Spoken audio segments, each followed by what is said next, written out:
Everyone, how you doing? This is Ray Park. You may know me as Darth Maul in Phantom Menace, Maul in Solo, and Snake Eyes in G.I. Joe. You're watching me on the Down the Road Show. May the Force be with you. Sith Rule. Watch out.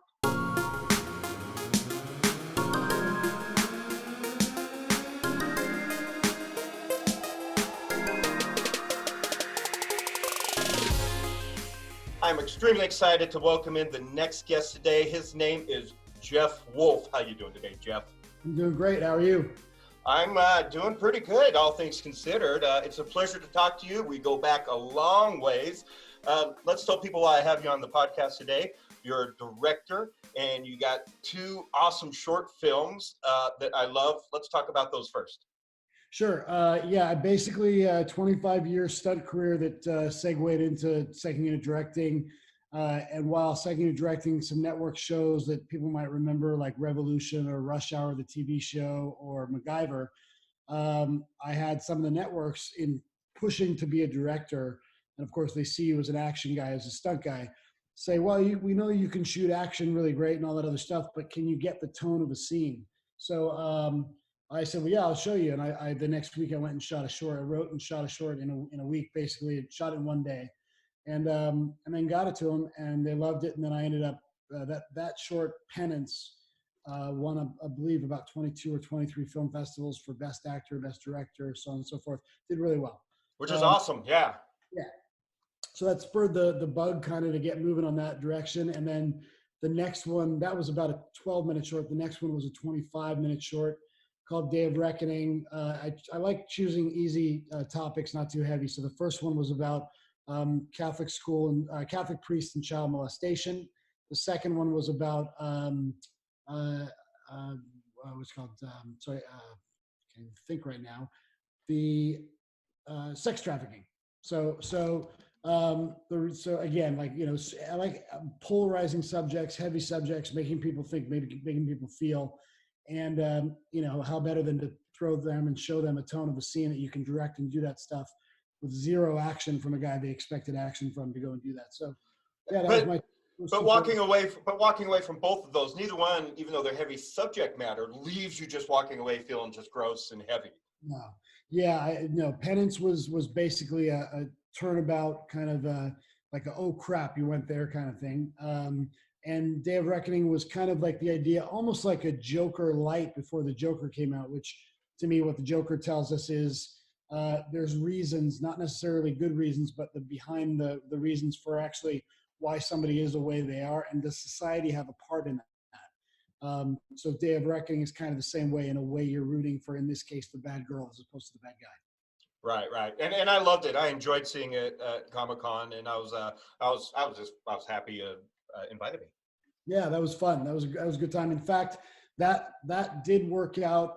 You know, sometimes we're doing shorts for reasons, you know, it's not really, you're not going to make $1 million on them, but you're going to get exposure. And the Comic-Con one worked out really well for me. That actually led to a film, one of 3 that are out for financing right now, that actually is with the producer of the creator of Chucky, Child's Play, Hocus Pocus, Frailty, Curious George, American Tail, 5 Goes West, all those things. Oh, all the greats. Yeah, love all those. Amazing guy. And he came to me with a script, and so we're in the process of working on that and getting that financed to do actually a horror movie, kind of an old school haunting tale, which is really cool. I'm really excited about it. I've been working on it, I've been storyboarding, I've been, you know, we've actually been together on it for about 9 months, and now it's actually out to some bigger production companies for financing. So we'll see where we go. Ooh, I'm excited. Let me tell you though, when they canceled Revolution, I was pissed. I love that show, and I was You and me both, because I was that close to directing it. Yeah, no, I know. Well, that's one of the reasons I was pissed. Yeah. But not just that. Like, me and my sister watched it every week. It was just a fun show. I love all things, you know, dystopia and things like that. But it was a completely different twist than any other kind of, you know, than The Walking Dead and all the other dystopia shows out there. So, that was, out of all that I've done, that was probably the closest to my heart, because I got to do. It was just so creative for me. It was almost like I was directing between creating all the choreography and the characters, doing all the action. I got to, I don't know if you know, I created the swords and therefore the style with the hand, you know, with the brass knuckles and the things and all that. It was a lot of fun. It's a great show. Yeah, I want one of those swords. But that leads me into exactly this, that the Oscars were this weekend, and Brad Pitt just won an Oscar for playing a stunt actor. And as far as I'm aware of, he may have just been the very first A-list celebrity ever on the Oscars to tell the Oscars and the Academies that they are lacking in stunt performers awards. Now, here's the biggest cop-out going on out there that I hate this. This is the stupidest thing. And so being a stunt actor yourself and a stunt coordinator and a director, I hate this cop-out, so please respond to this. Why they don't want to add those is because they're afraid that now stunt actors will go above and beyond and get more hurt. And that's the dumbest reason I've ever heard, because if you've ever met anyone who's a stunt actor, that's like telling a skateboarder not to try a 1080. It's right in your blood anyway. So let's talk about that and how important stunt choreography and stunt actors and all that is to just movies, television, you know, entertainment in general. Sure. I mean, I think that's completely asinine for them to start off with that one. All that is it's the next layer of excuses in a long list of excuses. Exactly. From my 5 years in this business, what I know is that old school, like the Academy members have been there for a long time. Some of them have been there for decades. And decades ago, the idea was the stunt person is hidden and the actor, you know, there was a suspended disbelief that was pushed in all the films and such, which made a lot of sense at the time. But we're 2020 and people know that there are doubles and that there are stunt people and that actor is not jumping off a 30-story building. And even the guys that do, if they are jumping off it, it's because somebody else did it before them, tested it, put it together, made sure it was safe and known, and then they could do it. Takes nothing away from the actors like it used to. So that excuse is gone, but the people who are still in that mentality are not all gone from the Academy. So there's a bit of that going on. Right. When you add that to the idea that's mixed up, there's a mix up, I think, between stunt coordinators getting recognized and second directors and stunt performers getting an award. I think down the road, there could be a category for a stunt performer that makes sense if it fits in, but just like there's 2 categories for sound, 2 categories for editing. Right now, all we're looking for is one. We're looking for one that doesn't have to be televised. We don't have to have the excuse to make the show longer, but one category, it's the Academy of Arts and Science. So it is an art and a science for a stunt coordinator / second unit director to take a script that says a fight scene happens and so gets away. And then in that time, create this crazy fight scene, action, building to building, through windows, whatever the hell they do, and make that work for film and make it safe. Those people, if they had 5 of those up for an award and we picked the best one for that is that person doing their job to add to the art and the science of the motion picture, which, as we all know, adds to what they put in the trailer, adds to even what they show in the trailer, even at the Academy Awards half the time, and yet there's still no category. So all this about, you know, it's just another grasping at straws to make an excuse. And I believe that, yeah, Brad was the first one to actually mention it at the awards, which is pretty amazing. The only sad part, and it takes nothing away from what he did, but was, I think that it's funny how they went right to the political comment that he made about it, and they right. didn't much about what he said about the stunt thing. So, you know, again, everything that behooves them to ignore it is kind of where they're at right now. But we're getting there. I mean, that's definitely a step beyond where we've ever been. So. Yeah, and like you said, you know, start with just one award. We're not trying to make the show longer, but it is about recognition, and all the fight choreographers, the people who set up the action, to the people who film it. It's usually a different director a lot of times who actually does the filming of those stunts as well. It's just as important as a score. Whereas in John Williams is one of my favorite people who have ever scored a movie. He scored every favorite movie I've ever had, pretty much. There's certain fight choreographers and stunt actors that are your A-list people that work in the industry. It's true. Yeah, absolutely. Absolutely. We like to call them talented motherfuckers. and you are talented as hell too. So yeah, we've been friends a long time, and I've loved watching you and your career. So I'm super excited for that to get budgeted and to see what you direct. So as someone who's, you know, I mean, big budget is where the money is, and those always have action in it. Like, you know, every time I watch you get your butt kicked by Scarlett Johansson, it makes me happy. Right. Yeah. Huge budgets are fun, no doubt. Yeah. So, what is it that you're watching? What are you geeking out on? What have you been like nerding out on lately? Wow, that's a really good question. And the reality is, it's funny. I've been so focused on the directing and the things that I'm doing. There's two things that I'm doing right now. One is a lot of horror movies. So I've been watching every horror movie that's out there, and enjoying them. But it was never really my genre. Like, it was always action. You have to. Yeah, you have to. Those horror genre nuts are crazy nuts. And I'm talking about a lot of my Facebook friends right now.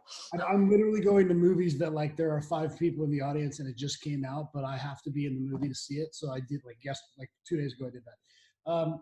But so that, and then the other thing I'm actually doing right now, which is interesting, is I'm doing a documentary. I'm starting in about 3 weeks. I'm directing a documentary, and kind of way different out of my ballpark, but it kind of fell in my lap, and it's an amazing story.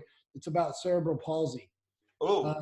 And it's actually a guy who escaped communism in Poland, came to America, won 2 gold medals as a U.S. Olympic gold medalist, and then started training this kid with cerebral palsy and made a difference in his life. And so that's a story that needs to be told. Yeah.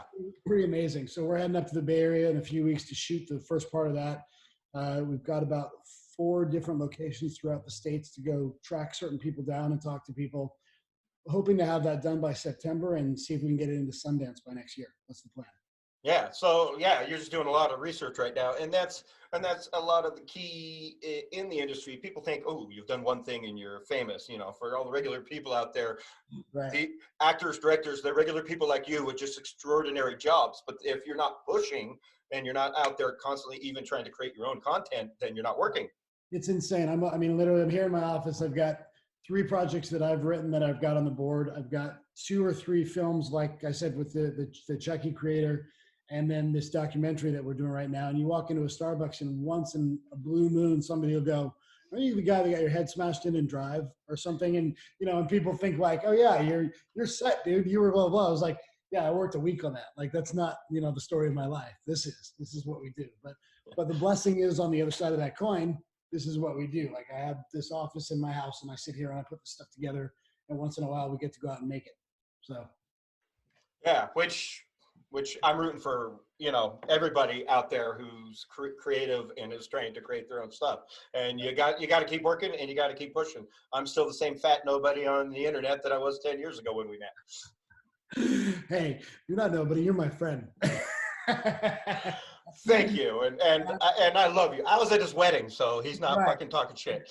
I'm gaining a bit of weight sitting here right now too, so we're good.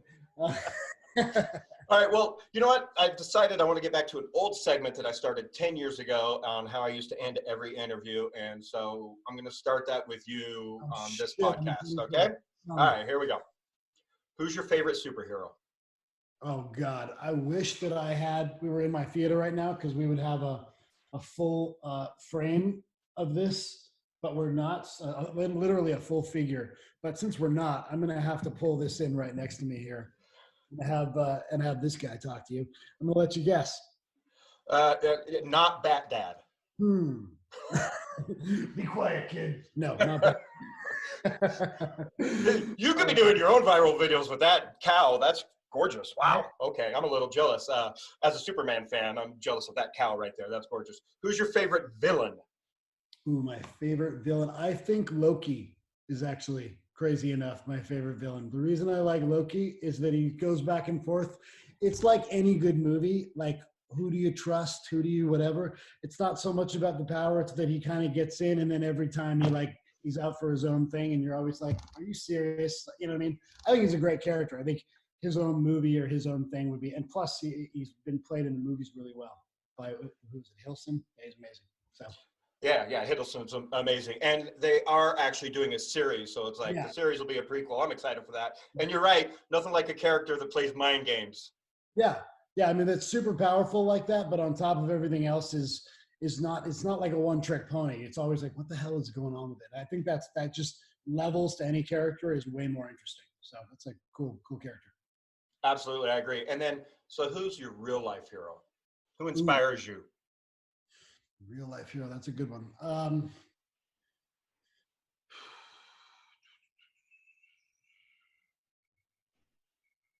I have so many superheroes and everything else written that a real person.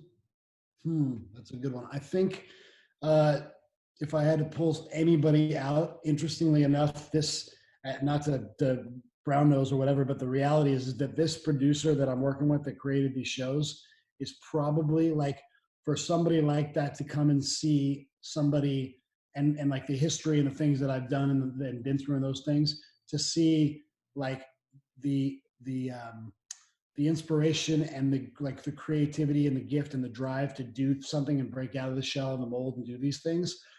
Somebody who's done it themselves, that's somebody that I think that is worth looking up to and has done it before themselves and then has the kind of wherewithal to continue that. There's a lot of people I find in this world, not to get too heavy, but that will make it on their own and make their own way. And that's the end of the story because they've made it. And then they get to put it on Instagram and Facebook all day and look down their nose at everybody else. There's few and far between that those people that have get there, then they turn around and they put their hand back out for somebody else.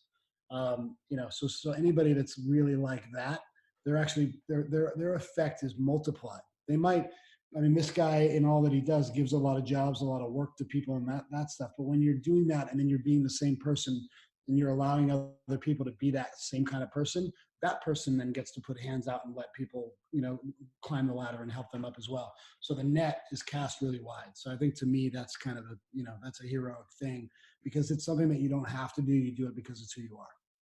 Right. And part of creating your own legend and is paying it forward and helping those around you. Because otherwise, like you said, what kind of legacy? That's the word I'm looking for. What kind of legacy are you leaving behind? Yeah, exactly right. Absolutely. And that's kind of an interesting segue into the point of all this and where I'm at today is the first 20 something years of this was Jet Li movies and Jackie Chan and Van Damme and Hong Kong and Thailand and all these cool places and all the martial arts stuff and the action. It was amazing. Don't get me wrong. But now there's a second act and it's basically, it's dad to a 9-year-old and 11-year-old in a world that's around us. And what do I leave to those guys and around and what effect do I have? What is my legacy? What's left behind? And if Clint Eastwood's doing movies into his 80s, then I can be creative just the same and have 20 or 30 years that maybe in that second act, God willing, I can do something and leave something else behind that's interesting. And the responsibility of leaving two good human beings to preserve that and move forward with it. So. Absolutely. I agree. And I love your family. Tell them all hi for me. Thank you. Where can everybody out there find you, find your social media, your websites? That way they can actually find your films and go give them a look. Yeah, thank you. Really, the main thing, do you know that Facebook has a 5,000 friend limit? Because that's weird to me, but it is. So Facebook is out there, but I think there's 12 spots left. So get on. But Instagram, once in a while, I'll throw something up on there, and it's J Wolfe with an E director. JWOLFE director at JWolfe director on Instagram. So best place to get me. Excellent. And you can just follow the links in the comment section of this video on YouTube like usual. It's a pleasure catching up with you, Jeff. Look forward to seeing you in person once I'm back in California again one day. Awesome, man. It would be fun. I should have worn my Batman shirt. It'd be Batman versus Superman. But we could have that discussion. That's a whole nother hour-long podcast for sure. I'm in my theater because the Batman I have down there is actually the 6'4" Ben Affleck version. It's in there. So not my favorite Batman. However, it's the statue. So it's cool. Okay, our next interview will be from your own home then. That's awesome. Yeah. Follow Jeff Wolfe. Check out all of his films and past stuff like Revolution. Love that show. And brother, we will see you somewhere down the road. Sounds awesome. Thanks for having me. All right. Very excited to welcome in my next guest. I have known this guy for quite a while, but one of the movies that I'm very excited to talk about with him, Sushi Girl, he was involved in. I love this movie so much. Welcome, Neal Fischer. How you doing, buddy? Hey, thank you. How you doing? I'm doing pretty good. Man, Sushi Girl isn't like any other type of movie I've really seen out there. It's a hodgepodge of, it reminds me of Quentin Tarantino versus like other types of filmmakers versus in the writing, in the filming, and everything. It's got Tony Todd in it, the Candyman. It's got Mark Hamill, who is, I've never seen him play except for like this ever whatsoever. Go. Yeah, no, I mean, it was really a labor of love. A good friend of mine, Kern Saxton, who co-wrote it with Destin Pfaff and directed it, came to me and asked. And originally, they were going to do like a $15,000, really ultra small budget. They'd have their friends all acting in it, and they basically, knowing that I'm kind of the resident specialist about Japan. They're like, hey, where do you know of a sushi place we could, maybe borrow, during an evening and shoot, over a weekend or something like that, over the week. Right. So I read the script and I'm like, well, I think it has a lot of potential. Oh yeah. I really love the idea. Now, what it came to, there was a lot of rewriting. We rewrote it for about a year.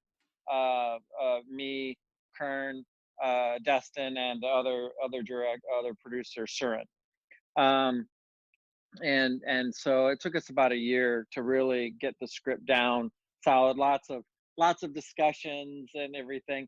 But I basically, at first I told him, okay, I would only be involved if we made a couple of changes. One was, I said, okay, I have a potential location, but I don't want to blow the location on a 15K movie.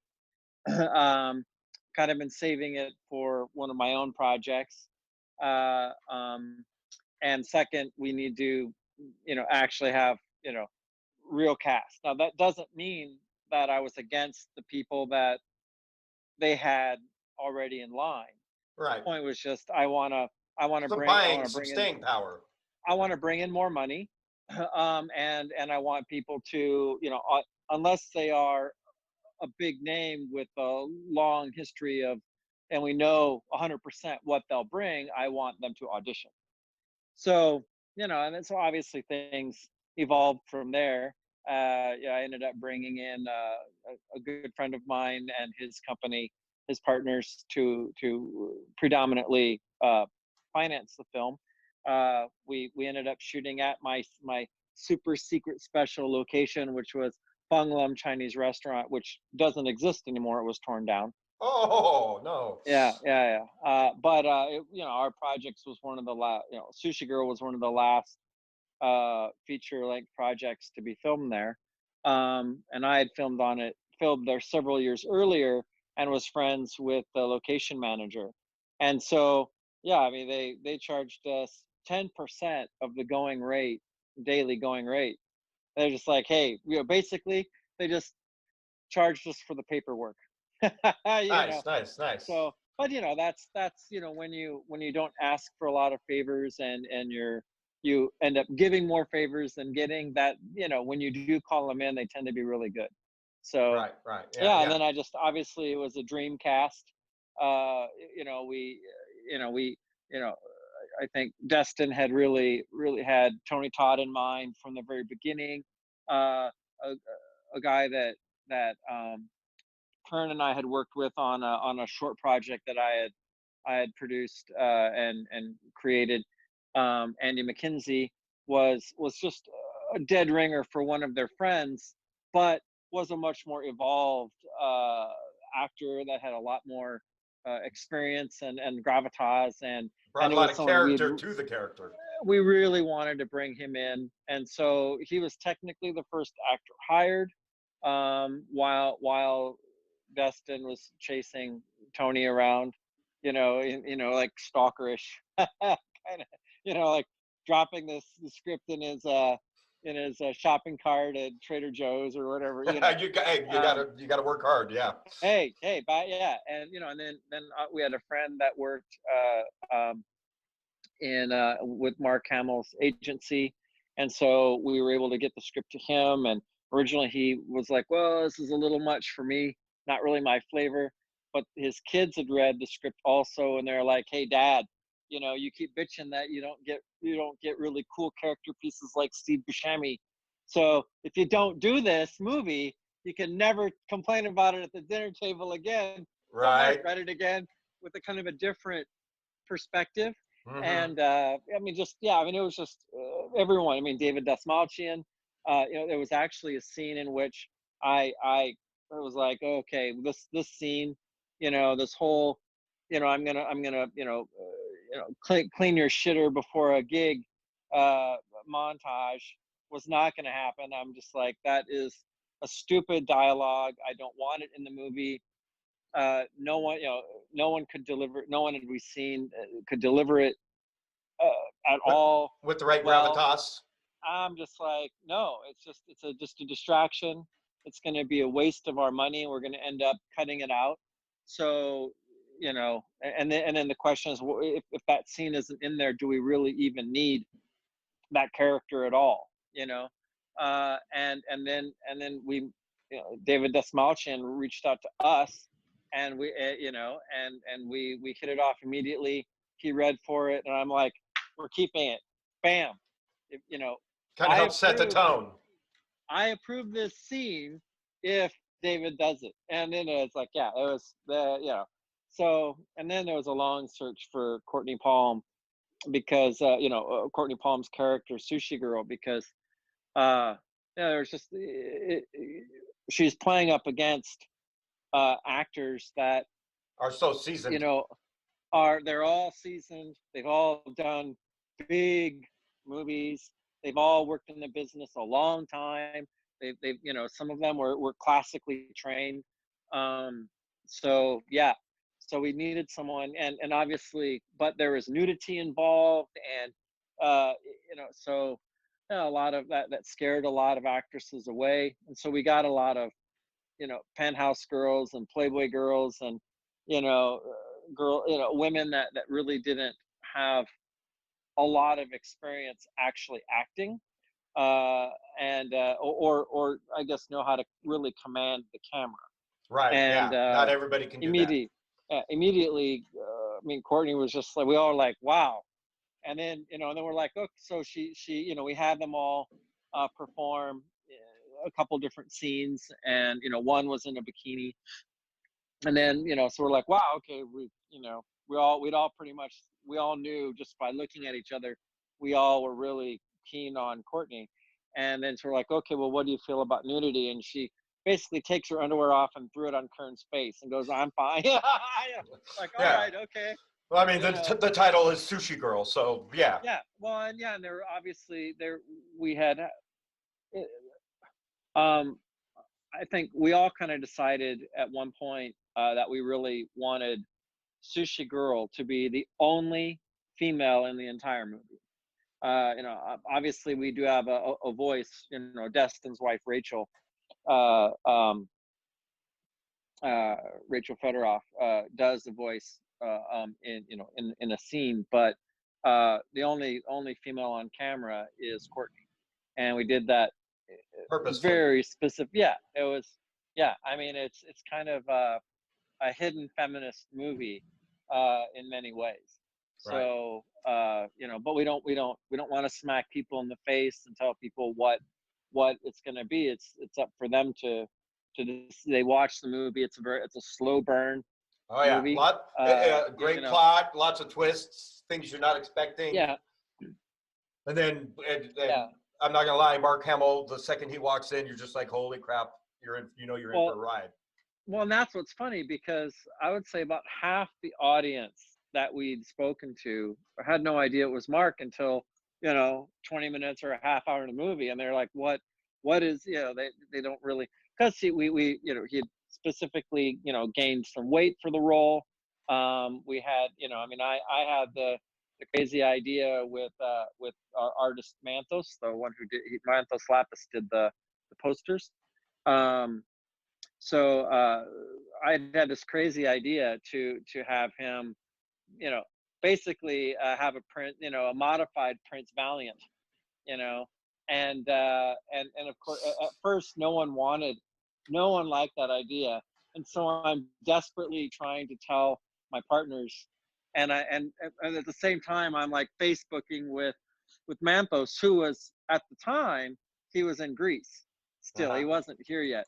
So I'm messaging with Manthos and I'm saying, do this, and he's rushing doing illustrations to try and, you know, because we really needed to decide what it was going to be. And so we ended up getting it, and then finally everyone's like, oh, and then, you know, Kern had some ideas, and we all kind of slowly modified it just a little bit. I think Kern had, you know, was like, he was a big fan of, there was a James Bond character that had long hair, one of the bad guys, I forgot which Bond movie it was, but there was like this duo, these two guys, And yeah, that were just had the teammates. floppy thin and hair, one of yeah. them had the floppy thin hair, and so then, you know, once Kern arrived on that, then Kern was on my side, and then we, you know, we went from there.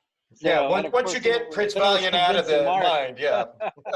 Yeah, right. No, exactly. It was, And then convincing Mark that it's like, yeah, you're gonna look a little douchey, but that's kind of the point.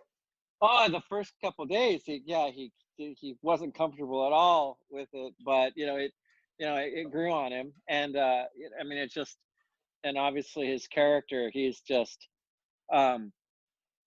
such an he was. I mean, I think people are now, after Sushi Girl, and after seeing what he could do, you know, with the the sequel films, but also, you know, right after Sushi Girl trailer came out, there was you know, a bunch of our cast started getting hired for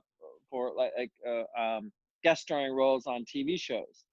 I mean, yeah, it was crazy. It was just like a rash of them. I mean, just like immediately, our trailer dropped, and then all of a sudden, oh, Mark's on this show, and Mark's on that show, and you know, I mean, it was, you know, and that's so the way the industry works too. You know it, I know absolutely. it. It's because it's the back channel talking like, oh, now the trailer's dropped, so they got to show it, and it was just like, oh, I got to work with so and so. How much fun was that? Blah blah blah. Now people are talking, all of a sudden it's like, oh crap, we didn't even think of that person.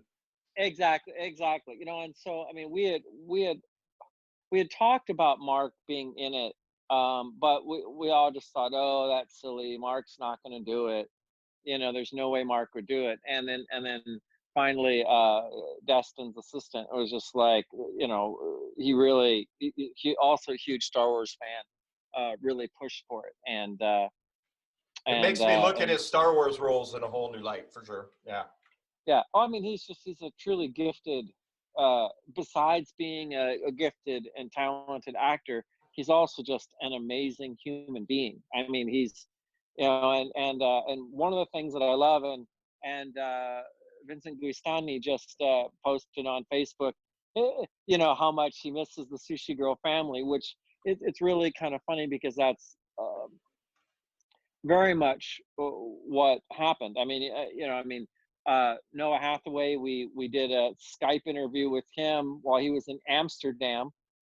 We were like, we don't, you know, I mean, we didn't know if he was still acting or if we were even connecting with the real Noah Hathaway at first. You know, and he's like, yeah, I'm the real thing. And so then we interviewed him, and I think it was like, was it within 24 hours he was on a plane, and stayed with Kern and Søren for a couple of days, and then we got him a hotel, and you know, and yeah, I mean, it was just, when things get rolling, sometimes they just start rolling. Yeah. No, I mean, well, we had lost an actor. There was an actor that really didn't fit with, and so when we were like, wow, and there were a bunch of names, but that were kind of more readily available here in LA, and we were just like, you know, wouldn't it be really cool? And this is where Søren was just like, you know, I love Never Ending Story. You know, I've been, you know, following this guy on Facebook that says he's the real Noah Hathaway, but he's in Amsterdam, and so he reached out, and it's just, and no regrets whatsoever. We got him a plane ticket immediately.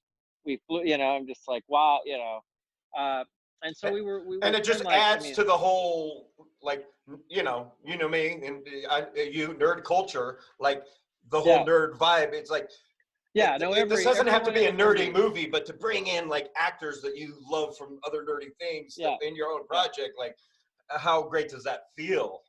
Yeah, no, I mean, and it really became, for, I think for most of us, still, this is the funnest project any of us have ever worked on. We still communicate with each other all the time. I mean, we're planning another Sushi Girl reunion. We just had a Sushi Girl screening a few months ago, in which everyone that was in town uh, showed up, and had some drinks, and had, like, so we see each other's babies and go to each other's weddings and stuff like that. So we're a bit, a bit of the extended family. So, and when someone doesn't call the other person enough, and someone, it's like literally, in most other films, no one cares. It's like, oh, that's normal. But if you don't show enough love to one of the Sushi Girl family members, what's going on? Right, right. Yeah. Not It's like and I love most that. I movies are. love that. And most movies are one and done. Few people can be Harrison Ford and Mark Hamill, who have worked that many decades together on Yeah, just even one project. So, yeah, but yeah, so now next you got a documentary coming up that you're yeah. Well, utilizing your obviously, Japanese yep. background that ties in with Yeah. Sushi Girl.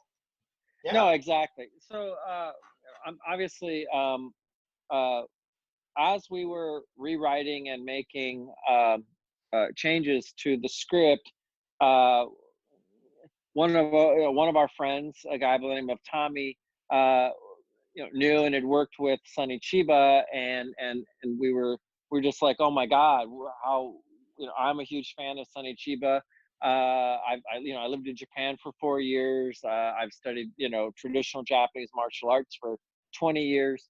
So I was blown away, and with even the opportunity. And so we met him. We immediately clicked. We immediately started working on, on developing projects with Sunny on the side, separate to Sushi Girl. Obviously, they had to kind of be put on hold while we were focusing on Sushi Girl, but That and doesn't mean you can't talk and sign NDAs. right, exactly, and then I became is a U.S. manager. So eventually, so now I just his children are all actors and professionals with strong martial arts background in Japan. A lot of his um, students, he used to have a very prominent school called Jack, the Japan Action Club, and where he was a teacher, and he really uh, kind of recreated um, the whole. Oh, there we go. You're back. Yeah, I got you. he kind of recreated, and he updated and renovated the whole Japanese stunt acting process. He very much wanted a high professional uh, way of doing things, and was really inspired by American films, American stunts, and so made these massive changes. So and I think right now there's no better time than to make a documentary about not only his life, His and I legacy. want to do it, yeah, but his legacy, and he's, what I love is that most of these legacy type films are done after the the legend has passed away, and I'm Right. like, oh, let's do it now while he's Where you still get to alive, appreciate him. Yeah. where he can appreciate it, and he can be an active part in it.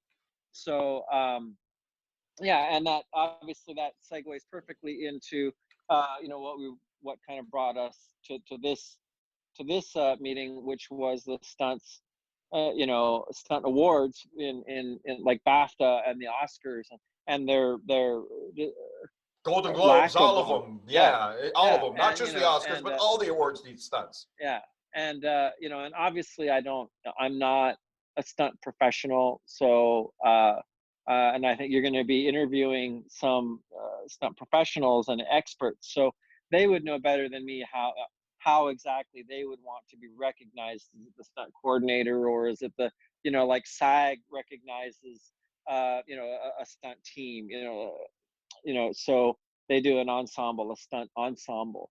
Right. I believe Avengers. And I think there's Avengers ways won to it this year. exactly, and it's all about baby steps. That's what most of them are asking for, baby steps. Just give us one off camera on the Saturday Awards. Give us just one stunt category, and we could grow from there. Kind of like exactly. sound. Sound only had one category. Now it has multiple categories. Yeah, that's like VFX wasn't even wasn't even thought about for a while, and so exactly. Yeah. When you think back about even silent films, stunts were a huge part. Stagecoaches, Buster and Keaton, physical gags, Buster Keaton, Charlie Chaplin. I got to work with Thomas, who is the great grandson of Charlie Chaplin in Lucky Day. Cool. That's awesome. And his physical acting. You can see, that he also has a stunt background, and so yeah, I would definitely, I love to see that. Now I do have another thing coming up pretty soon, so I don't want to cut us too short, but right. Yeah, I'm on your time frame, brother. You know me, I'll talk an hour. Okay. So. All right. But yeah, and it is important, whether it's TV or movies. And like you said, you're not a stunt professional, but you work with them, and you know how important it is to have a proper, good stunt team around you when you are doing these kinds of things. Yeah, it's such an important aspect of film. John Wick. That's essentially, it was basically directed by one of the top, by the creator of 8711, and it's all about the stunts. Yes, I like the acting, and yes, the great music, but you're going in for the action. Yeah, the same thing with the Fast and Furious franchise. There's a lot of movies, even not just in the past, but right now that just wouldn't be batteries going down too. Oh, okay. Yeah. Well, yeah, but you're absolutely. Let's wrap this up for you then, since your battery's down on your phone here, real quick. I like to wrap up all of my interviews with these three questions. What's your favorite superhero? Oh, I kind of have two or three, but let's just go with Silver Surfer for now. Yeah. Okay, that's an unusual one. I don't get to hear that a lot. Who's your favorite villain? Because your heroes are only as good as bad as your villain is. That has to be the Joker for many reasons. Yeah. Yeah, that's a long list of reasons for sure. Yeah. And who is your favorite? Who's your real life hero? Who inspires you in life? Well, I have several, but I would probably say my father is there's a lot we can talk about.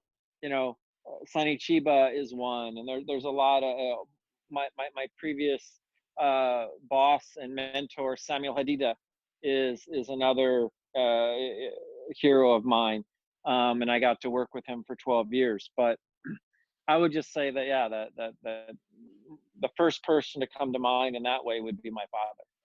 Yeah. All right. Well, excellent.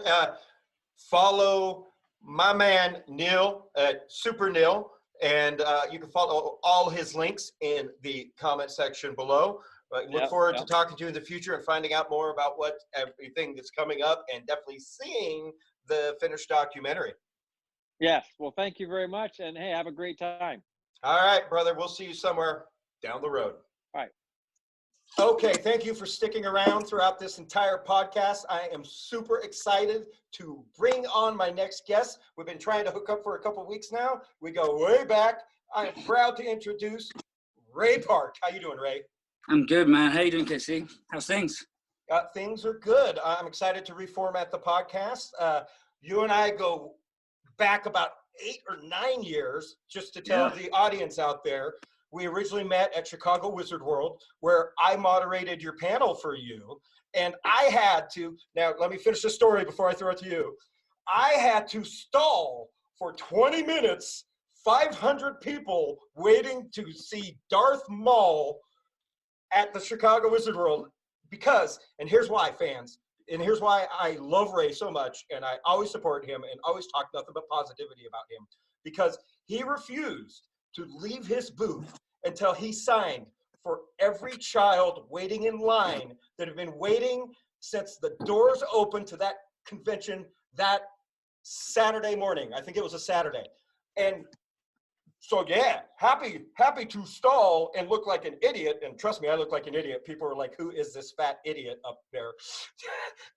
But like, you are so good with the fans, brother. Like, you are so out there. And like, let's talk about the fan art. You get sent so much cool Darth Maul fan art. I've got tons, and you know what? Some people, like when I've been at shows, they say, "Hey, I'll take that for you if you don't want to take it back with you, and we can discreetly send it back to you if you want." I said, "No, I believe in karma. I take everything home with me. But I'll show you something here. But I've got everything over the last 15 years. I just got this, and it's made out of computer, like the mother chip. Oh, that is sick. You see it? Can you see it in that light? It's just, yeah, there we go. That angle. Yeah. A gentleman in Ireland. I've got his business details, and I meant to post something, but I keep everything. I've got stuff on my windows from fan art. Look here, turn it around, look. All over my office. It's just not that I love myself. No, it's the fans, and the fact that you're giving them that much respect back. A lot of celebrities don't do that. Yeah, I'm a fan too. I grew up idolizing, and sorry, I'm trying to sort my camera out. All good, brother. All good. I'm a fan too. And I grew up from a hard-working background. My parents never had a lot of money at times, but they did the best they could. So I remember those times, and also, it's just within my nature. It's just the way I've been brought up. If I see people waiting, and I'm told by organizers, you've got to go do this, you've got to go and do this talk, and there's 20, 30 people waiting. I don't get everyone waiting for an hour, 2 hours. Sometimes with the photo ops, I'm gone for hours because you're signing and photo op, and then other people, they want to do private signings, and it's like 3 hours by the time I get back, or 2 hours, and I feel terrible. So I'll stay to the end. I've even said, we'll go back to the hotel, we'll go to the pool, we'll go to the bar, we'll finish this. No one's going home without anything, Yeah. I can't do that insurance for it. I'll pay for it, I want to make sure everyone, gets a great experience. Because if Bruce Lee was there, or Chuck Norris, or any of the guys that I idolize, I would wait all day. And then that's one of the things I love and respect about you. And like, that was our first meeting. That was how you and I became friends. Like, I'll never drop respect for you because of that one moment. Oh, thanks, man. You held it really well for me, man. Like, everyone had happy smiles. I'm trying to sort my bloody camera out of this bloody tripod. I'm so used to taking videos of me doing action shots. Which, your Instagram, look, if y'all don't follow Ray Park on Instagram, go follow him on Instagram now. He's always posting like crazy workout videos, which is what I was going to get into next, man. Your workout routine is insane. Now, I know you're not a woman, so I'm going to ask, what's your age and how are you keeping that up? Oh, that's a good question. There's a lot of vitamins out there these days that can help you with that kind of thing. No. Everyone thinks I'm always like, I used to use training, and only in this last 6 months, maybe this last year, I've kind of changed my attitude, because life changes a lot when you get a little bit older and circumstances and stuff. Don't I fucking know it? Yeah, and so I think I'll always put training first as my one to go. If I want to avoid responsibilities, like pay my, worried about a bill or this or that, I'll just hide away and train. And I just do that a lot. Yeah, it's just my way of just forgetting about everything. But I can only train when I'm happy and at peace. And that's why I tell people that I never hit a punch bag angry. I've never once imagined someone's face or Obi-Wan's face on a punch bag. I don't believe in that. I believe in the art. And for me, it's not about hitting and smacking. It's about art, combinations, and working your cardio. And so I'm a big fan of Rocky. That used to be my alarm clock. Bill Conti's fanfare. It's my ringtone. It's one of those. It's that song that always gets me. Yeah, I'll go and start shadow boxing and pretending that I'm Muhammad Ali and Stallone. And Tyson, but it's just all for art. And I used to train like a madman. It used to be all I knew. I think it still is, but sometimes I know nothing. I just do. It's only until I start teaching it's been a while since I had like classes and I had students and I had my own clubs and I took boys to like the London Youth Games. I had a team. I was part of the Great Britain Wushu team. I didn't know that. Yeah, I've got like, I was European champion twice, Britain's champion 4 times, or something like that. World champion, international champion. I came 4th. This is my Commonwealth bronze when I was in Malaysia in 1993. Awesome. You know, just things I don't really, I feel like boasting about it, you know. But no. These are qualifications that got you to where you are. Like, exactly, I didn't know you used to teach. Like, why are you still getting people asking you to teach? Yeah. So here's another thing as well. So I had my own club. So under my teacher's umbrella. Like, so as far as part of UK Chingwu, I always knew I wanted to teach and get into movies. There was always this mystery about learning new techniques, like the butterfly twist I do. No one taught me that. No one knew how to. It was a new move back in the day. So anyone that did that I saw live do it was amazing. So my way of learning it was because I wanted to get into movies, and I heard about Jet Li. I was a big fan of Jackie Chan, Bruce Lee since I was a kid. Oh yeah. But Jet Li changed it for me. When I saw Jet Li at 10 do his stuff, I was like, he's 10 years old. And he's better than any adult I've seen. And so I fell in love with Wushu, even though it was so hard to do, but I fell in love with it. And it's like, a lot of people give up. I just was intrigued by this challenge. And so I made, everything was a big mystery and it was all magic and secret learnings and secret teachings.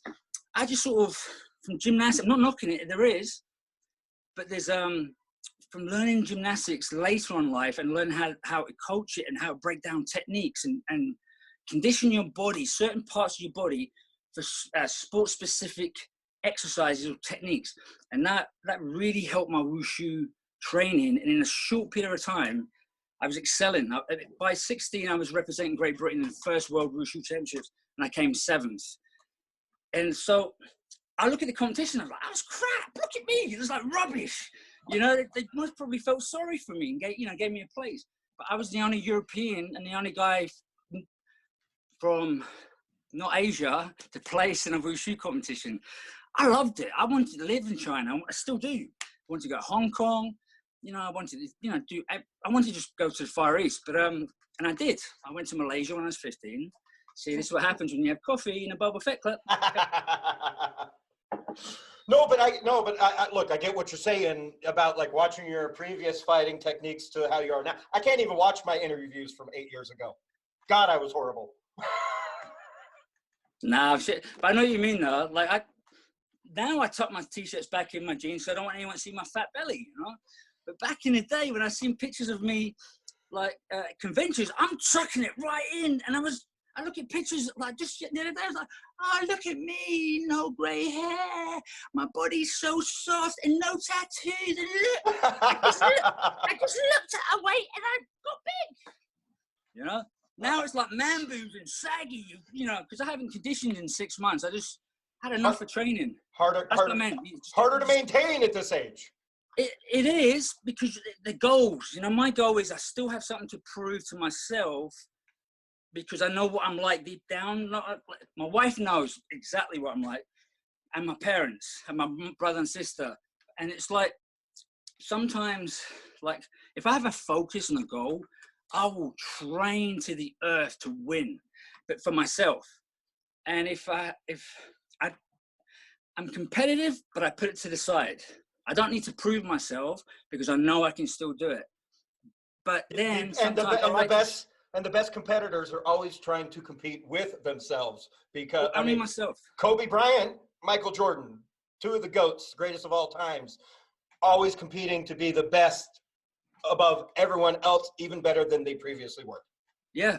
You know, you win a gold medal, World Championships. Yeah, great. Woo. As soon as you get it, you're not the best anymore. You were just the best for that time. At that moment, you got that mark to win. I'm not knocking anyone else, but for me, that's maybe my dad sees. So I sort of go, and it's harder when you win because you've got to excel even more. Because if you're like part of the top, and like I used to look at my peers, like Yin Wing Ching was the best Wushu guy for my time. And in 1993, I was in Malaysia. And a lot of guys would get nervous. A lot of guys wouldn't watch other guys compete. I did. I loved watching other people, because in that moment I get ideas and then I will use it. And so when I spoke to Ying Wen Ching, it was in Mandarin, so my friend helped me translate. My friend was going, yeah, go out and go, fast. And Ying Wen Ching went, no. And I understood what he was saying. He goes, no. Go out, go, slow, enjoy.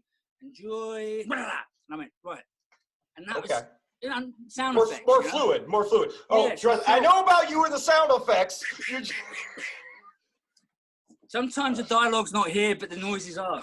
Okay, for those of you watching, if you have not gone through all my videos, the first time we met, he's literally talking about, while I'm moderating the panel for him, about doing the sound effects as Snake Eyes in the first G.I. Joe movie. And it's absolutely hilarious. Go through my videos and watch it. I remember that. Yeah, and it was hilarious. That was one of my favorite, like, all-time moments of moderating for any celebrities over the last 8 years. Like, that cracks me up still. Because I remember, I think I talked to you. I think you were the only one I really talked about because I remembered it. And to get asked to come in, even though Snake Eyes doesn't speak, and he took an oath of silence, I was still asked to go in and do ADR for the sound effects. I've never been asked to go in and do ADR for any of my sound effects. That is weird. Unless I had dialogue. So it was really special for me. And it was funny because it felt fake. Because unless you're in it, like, I watch my videos now, I don't remember making noises and grunts when I competed. It was quiet, silence and focus. Now it just is just part of me. It's just part of, it's that Bruce Lee thing. Yeah, you're taught like to, breathe and, So I never really did it unless I was asked to, but now it's just part of the body just going, wah!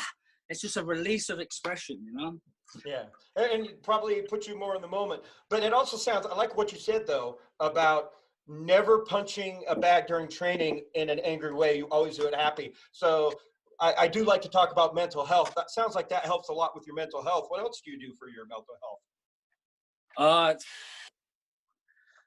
A lot. I mean, it's great that we're talking about it a lot more these days, because when I was younger, if you even said mental health, it was like a negative word to say, Straight to the mental house. Yeah, if I was going, hey, I just got to sort my mental health out, people think, oh, something wrong with you. There's something wrong with you. But it's not. We're all different. We all have mental health. We all got to look after our mental health. I've realized as you get older, drinking a lot of alcohol doesn't help your mental health. And so any of you out there, I've had my... And we just had that conversation about me off camera, and I quit drinking a few summers ago, and the best decision I've made since quitting smoking cigarettes. Wow. Yeah, I begged my parents for years as a kid not to smoke. I hated it, and it's one thing I've never tried, never done, never want to. If I met a girl when I was younger and I thought, oh, she's going to be my wife, and she smoked,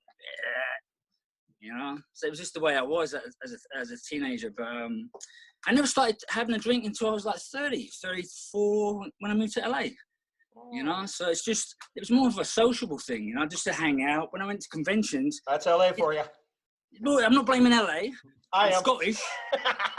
Yeah, it's in our blood anyway. Aye, whiskey. But no offense to all you Scots out there. There's a lot of Scottish people who don't drink. But it was something I chose to do because I was like, going to Dragon Con. I don't want to make this an issue about drinking, but I'm just going to tell you a story about why I thought I used to sit in my room at a convention. I don't want to get downstairs because, but it's boring. It's so boring. But in the beginning, when I was younger, it was I had people around me that made a big deal about things, and I like just to blend in and just have fun with everyone and just chill. So it was like a nice way of just hanging out with everyone. And then it gets tired, and so I said I don't drink at shows anymore, and I go out because I like to sort of be there, be present for everyone that's turning up, and I want to train, and have a good time and enjoy myself. So yeah, I had some fun times, but yeah, it doesn't help your training. Right, and that's also a part of your mental health, your mind, body, spirit. It all connects, and that's major teachings in pretty much any martial arts. Yeah, well, when you talk, because I've sort of the ADHD. My wife swears I might have ADHD, but I don't know. I haven't been diagnosed yet. But okay, so as someone with ADHD, let me tell you, she's right. Yeah, you got it. I watch your late night workouts and some of your posts, and I'm like, that motherfucker's like me. He's got ADHD. So, you know, it's funny because I asked my mum and dad this when I was younger, and they go, Mum goes, "No, son, you were just happy and hyper all the time. You were just happy." You know, and I was watching this a documentary about SAS and Special Forces, and he goes, most of us in the Special Forces, we probably get diagnosed with ADHD or something these days, but we were just sort of, you know, happy-go-lucky boys. Special Forces, happy-go-lucky boys. I like trying to change the light in here. That's such a British thing to say, that we were just happy-go-lucky boys out there in Special Forces. I wanted to be in Special Forces, but then I got really scared. Yeah, I'm trying to sort of light out here. It fell over. Here we go. There we go. Yeah, the sun went down. I know. Look, I've got a shiny head again. Oh, that's okay. Well, welcome to the club. I'm in here sweating from my lights, that's for sure. There you go. Sorry about that. No. It's all good. The people are just happy that you're on the podcast. They don't care what you're doing with your camera. Well, you know what I do for my mental health is, you know, being with my kids, training helps me. I was under a spotlight there. But I think there's more I can do, and there's more a lot of people can do, you know, and it's not to be afraid to go and, you know, get guidance and help. Not help, but guidance, and maybe help, you know? Or even just a good friend that doesn't judge you, that you can talk to. Yeah, talking's great, you know? Yeah. It's always good just to get it off and not feel like you're being judged as well. And it could be anything. It could be finances. It could be your health. It could be something you're not aware of as well that's just bothering you subliminally, that you're picking up on it every day. And then, you know, and then one day you'll figure it out. You're like, oh, yeah, that's why, you know? So. Yeah, no, exactly. And part of the talking is what helps, you know, bring it out and realize it. And that's, you know, so what the main subject of this podcast that I've been talking about with the 3 previous guests before you, though, has been stunts. Stunt actors, stunt directors, stunt coordinators, the entire stunt team, and why the hell there's no awards at the Oscars for stunts, period. Like, so, I mean, everything you've done is stunts heavy. You're a stunt actor. So let's talk about the importance of stunt safety, you know, the Oscars kind of screwing over stunt people, and how important it is. You know, you guys are just as important as music in a score to a movie or television show. This, I mean, unless you're, you know, a special victims unit and you're just a crime drama and never have any kind of action, you know, almost everything has action these days. So, you know, you've been doing stunts for so long, you're so great at it, and that's why you condition so hard. But like, how important is it to have a good stunt team for safety and for any production? I think it's very important, really, really important. And, you know, I'll tell you a story, and can I give you my big ADHD story? All right, so I wanted to be a stuntman, actor. The full guy, you know, Lee Majors, the Bionic Man. Oh yeah, great show. I wanted to do it all, but then in the business, it's either you're stunts or you're an actor. Pick one. You can't, you know, like, oh, you're a stuntman, you're not an actor. You know, you like, noses were turned up. That's the impression I got. Yeah. But it's changed a lot because a lot of great directors, you know, and recently have come from stunt martial art backgrounds. We're all guys that are passionate about movies, watching movies, action movies, want to do the things that we see our idols do, so we practice martial arts. Then we find out, oh, wait a minute, we can get into movies. I didn't know. Then you get into movies, and it's through martial arts, because it's always through your passion. So my passion was martial arts and the art side of it and the showmanship, because wushu is very showy. It's not combat martial art. You don't go and learn how to defend yourself. It's an art. You're expressing yourself. And I don't mind if someone calls me a ballet dancer or anything like that, because I love it. I like pointing my toes and stuff like that, you know, messing around. And so that's helped me get to where I'm at. And a lot of the great ideas, the great sequences for characters come from stunts. You know, like on Phantom Menace, Andreas Petrides, who's assistant stunt coordinator, and Nick Gillard, the stunt coordinator. You know, Nick brought me on, and Rick McCallum and George Lucas, you know, they had faith in this 22-year-old kid. I wasn't cocky. I was just confident, but I wasn't arrogant, and I was humble about it. But it's something I couldn't believe was happening. It was my dream. But without having that support and just having talks with the guys who are just as creative or more so, you get ideas and they help your character out. And so I've been on shows with stunts, you know, the guys that are they're working behind the camera, but are just as good as better than what you can do, and give me little tips. And as to, it's always good to see something from the outside. If I was a fighter and I was looking at myself outside the octagon, you could see where you could go right and where you're going wrong. But when you're in it, you can't see it. It's easy for someone to sit and go, oh, you should have done that. You should have done this. Because you can see it. So it's always good to have Monday morning quarterbacks. Yeah, it's always good to have a sideline, your guy on the side watching your back, because you'll be doing something. You might think it looks good, but it looks rubbish for camera. And so stunts is very important. A lot of the great action sequences, tremendous action sequences, a lot of money's been spent on making it, come from stunts, the action side. And I think Arnold is a big supporter of the stunts in the Oscars as well. Yeah, well, heck yeah, he is. I mean, that's how he got his start too. Let's talk about episode 1 though. Like, what was that like working on that? Like you said, it was your dream. Like, holy crap, you're 22 and you're about to be in the long-awaited Star Wars movie. Like, you kids these days have no idea how long we had to wait between episode 4 and episode 5 and episode 6.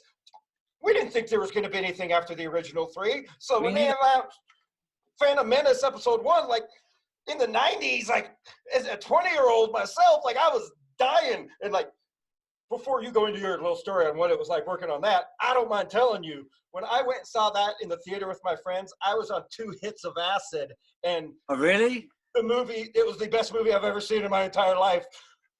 I bet it was taking acid. I've never done that. But yeah, let me tell you what, it's not been the same since. They do say that kind of stuff messes your brain up.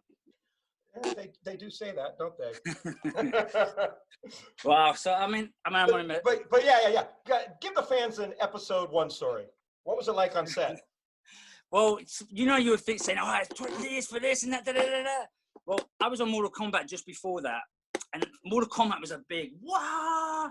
You know, I can't believe I'm on this. Robin Shue, and I was part of Robin Shue's stunt team, and if it wasn't for Mortal Kombat, I don't think George would have seen me. If I wasn't on that movie, I may have not been Darth Maul. I don't know. So it was my dream. I wanted to, you know, coach and have the best schools ever, but also be in movies as well. And so I was lucky to be on Mortal Kombat and I learned new experiences that helped when I was on Phantom Menace, like air rams and things. 22, man, I was like, woo, this is great. Hey, woo, I'm flying, you know, and I was doing that in the gym anyway. But you still got to learn what it's set life. Being on set's different. It is different. So you could be really good at martial arts and you could be really good at gymnastics, but it's different when you got that skill and ability, that the skill that you've trained comes into play to keep you spatial aware and use your body. But when you've got a harness on and wires, you've got to work with a team. You've got to be, you know, you've got time, it all changes, you know. But if you're quick on your toes, you'll pick it up quick. But Phantom Menace was just, I still every day would think, I can't believe this is happening to me. I'm going along with it. This is good. I can't wait to, like, I think I had 3 months of rehearsal before I was on set. I think it was June 22nd, first shot of the movie.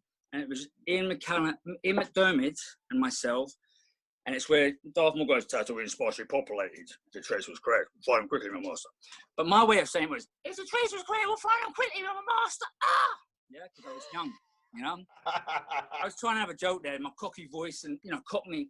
So that was the first shot of the movie, and I remember being excited and nervous. And I said to Ian, "So is George going to come up and tell me if I've done it wrong?" Because I always thought I did something wrong.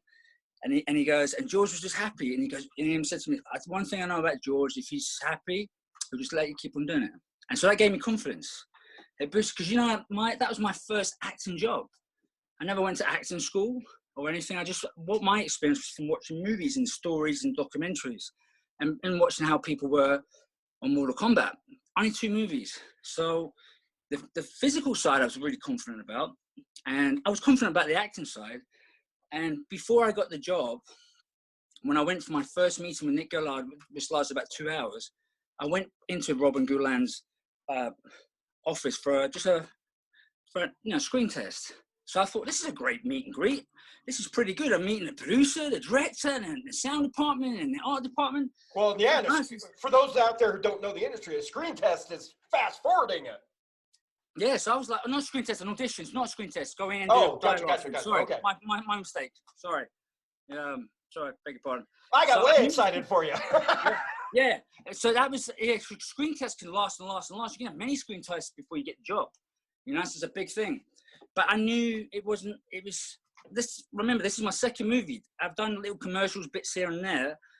But so this was like sitting for hours just talking to Nick. And so I never got my hopes up. It's something I've always learned since I was a kid, my parents and competing. Unless my dad always said to me, unless you are in the ring and you knock the guy out, that's the only time you really know you won. Because when it comes to competing, I know it's very harsh, because my dad wanted me to be a fighter and a boxer and all of that. Yeah, but it's a point system. Yeah, and back then it was all attack. And I mean, I used to have these guys jumping around me and combing my hair, and I'm like, what are you doing? I never understood the point system, because they look like they touch you, but they never touched me, because my teacher was from a traditional background. It's what one hit, and that's a proper hit. I didn't join martial arts to learn to fight or to fight. I got into it because I wanted to be like Jackie Chan, Bruce Lee. I wanted to have that fantasy kind of. I loved the whole spiritualism about it, and the whole everything about the martial arts. I knew more about Buddhist and stuff when I was younger than anything else. Just growing up with it, and so I was really captivated by it as a kid. But I didn't walk in to go, right, teach me how to fight. I need to, You know what? Quick story and segue. That's the exact same thing that Kari Hiroyuki Tagawa, Shang Tsung, on the movie, your first movie, he told me the exact same thing, that the reason he got into martial arts was to learn the art of healing. And when his master told him he had to master the art of killing before he could learn the healing, he quit martial arts. So it amazes me that you both got into it for kind of the same kind of reasons. Yeah, and I had I had a wushu coach who also comes from a traditional five ancestors style, which is very old, death points and stuff, yeah? And sometimes, and I wish I'd paid attention more when at the end of the team wushu sessions, we used to have all Saturday or all Sunday, all day. And at the end, we'd do some traditional, but it wasn't flashy enough for me. I wasn't jumping around in the air and doing flips. It was standing in the ground, and it was proper martial arts. And I remember one day, he goes, Raymond, I think he wanted to show me, because I was like, woo, 16, yeah, come on, let's jump, I want to jump. And then, that's an ADHD, brother. Yeah. And I tell you, that's without energy drinks, And so I haven't had an energy drink today, or maybe a coffee, but that's about it, So I punched, he said, just punch at me. And he just went tap, tap. He just went tap, tap. And he looked down at my arm, and my elbow here, my forearm swelled. It was a button. And I pooed my pants on. I've never seen it. It was right in here, and he hit a pressure point. And he taught me a few pressure points where you can just touch someone and make them drop. You don't hurt them. So my wife and I used to play around, because when we first started dating, I used to make it out like it, and I was like, oh my God, But it's just little tricks I was teaching how I used to manipulate the body parts, a little nerve in it. But my teacher was he knew all those pressure points. And I knew then I didn't want to learn them. When he showed me that, I didn't want to learn something that I just learned in a day or two over sessions, and then it can be abused by accident because you just play around. So I didn't want to learn any of that stuff, and I never do. That makes sense. Yeah. There's no reason for me to learn it, And so, but I respect it, and I've seen it happen, And personally, yeah, to yourself. Yeah, I'm all for I think it's so easy to punch and kick, and believe me, the martial arts stuff you learn doesn't really work in a real fight. Not for me, it doesn't. So the best thing to do is not get into a fight, run as fast as you can, scream, or call 911. I've talked my way out of more fights than I've been in, that's for sure, yeah. I'm telling you, talking is a great, I say tool, gift. I wasn't a good talker because it was like, someone says your mum, your tramp, or there's your sister, you get all the adrenaline goes. So the best thing for me to do is just walk away. Yeah, and that's good advice, because you gotta once again, let's go back to mental health. You got to protect yourself, not just physically, but mentally. And sometimes even just a petty argument is doing you more harm. My wife always says, you always feel terrible, Ray, afterwards. You always feel sorry for the other guy. And I do. Like, that's why I never like going and doing the fighting competitions. They were, you know, because I was taught for a young kid, you kind of got a different kind of sense of power. I remember my dad, I won't tell you a story because it sounds like I'm boasting, but my dad was a tough guy. He was very tough, yeah, because he had to be tough.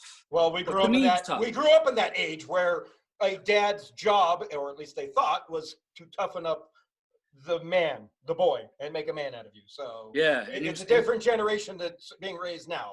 They didn't get their ass kicked on a regular basis like we did.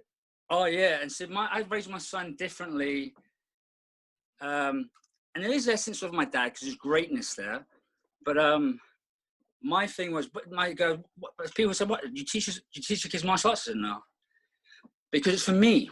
It's my hobby, and I don't want them feeling that they have to do it because I do. Because all of my teachers, all of the masters I've met, their kids hate it because they were told to do it. So when you meet your master's son, he's gonna be awesome. He's like, no, I'm not into martial arts. What? What? You know? And that taught me a lesson. It's for me only, unless they want to learn. I see my friends, the kids are wicked, and they must have done it right. The kids wanted to do it, and they've got.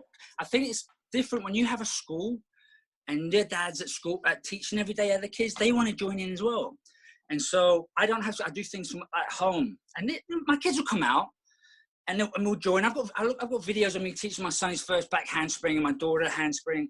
But I was in that zone where it was all about me at the time. Like, I got to get on this movie. G.I. Joe, I got to train. I had a knee injury. It's me, I'm in pain. I got to train. And I regret those times because my kids it wasn't about, they were too young to know that daddy's flipping around being cool. That's what people think. But I was scared of getting older. I'll never be able to show them the stuff that I used to do when I was younger. But I always said I'm still going to do a butterfly twist when I'm 80 years old, even with a hip implant. I'm still down. And so it's the mind, and if you train yourself, don't abuse yourself, but you love what you do. Like, people think I've got this energy and I'm jumping around at 4 hours at 2 o'clock in the morning. Yeah, I've done that before in my house, but what I'm showing you is what I did earlier, but it's only I'm posting at midnight. But on solo, I was training all night. The producer said, "Ray, you got to get better," you know, because I was training out there all night because I couldn't do cardio because of my hip. I couldn't run, so I had to burn out doing muscle stuff, you know. So now, since my hip replacement, I'm loving my body. So even though it's not like back in the day, I would never have posted me just doing a half sort of kick, jumping up. For me right now, it's a big deal. For 4 or 5 years, I was depressed, in pain. That's why I started doing this, and it was depressing, and it affects lifestyle. It affects your family. You know, when your kids stop inviting you to Disney, then you know it's a problem. Look, daddy's in pain, you know, and you're sitting there crying. Yeah. So, but I didn't want to get the surgery because I was scared. And so I postponed it for 2 years, and then, and it was really scary. And I keep hearing these stories like, you'll feel better for it when you get done. But once you've had it done and a big bit of bone taken away, chopped, opened up, sawed into, drilled into, hammered in, right? You're like, there's no going back on that. It's intense surgery. Yeah, my surgeon's awesome. You know the thing I said to him? I said, did I say anything weird? Because I was signed for solo. Right, when you come out? Yeah, and when you come out, you start going, because the first surgery, I was coming out saying, I'm Darth Maul, yeah, you know? It's a secret, you know? And I go, what? I said that? I never say that kind of thing. That's hilarious. And I don't remember it. So I was embarrassed. You know, I was young, so my first knee little meniscus tear, because I did it under gymnastics insurance, I was still young, I was like 20, it happened just because I was wearing Timberland boots and I was stretching and it popped out. And so, because they're heavy, you know? Yeah. And so I was embarrassed about that. And because I had another secret solo, I just filming solo, I didn't want to start going, solo, you know? Dude, I crapped my pants when how excited were you to get the call for solo? Well, I trained my backside off because I remember saying to my kids, because I was always hoping for it to come back. I was signed for 3 movies for G.I. Joe, but I always knew something big was going to happen again. I had a feeling something was going to happen. And I said to them, I said, you'll see a change in me. You know, daddy's training that.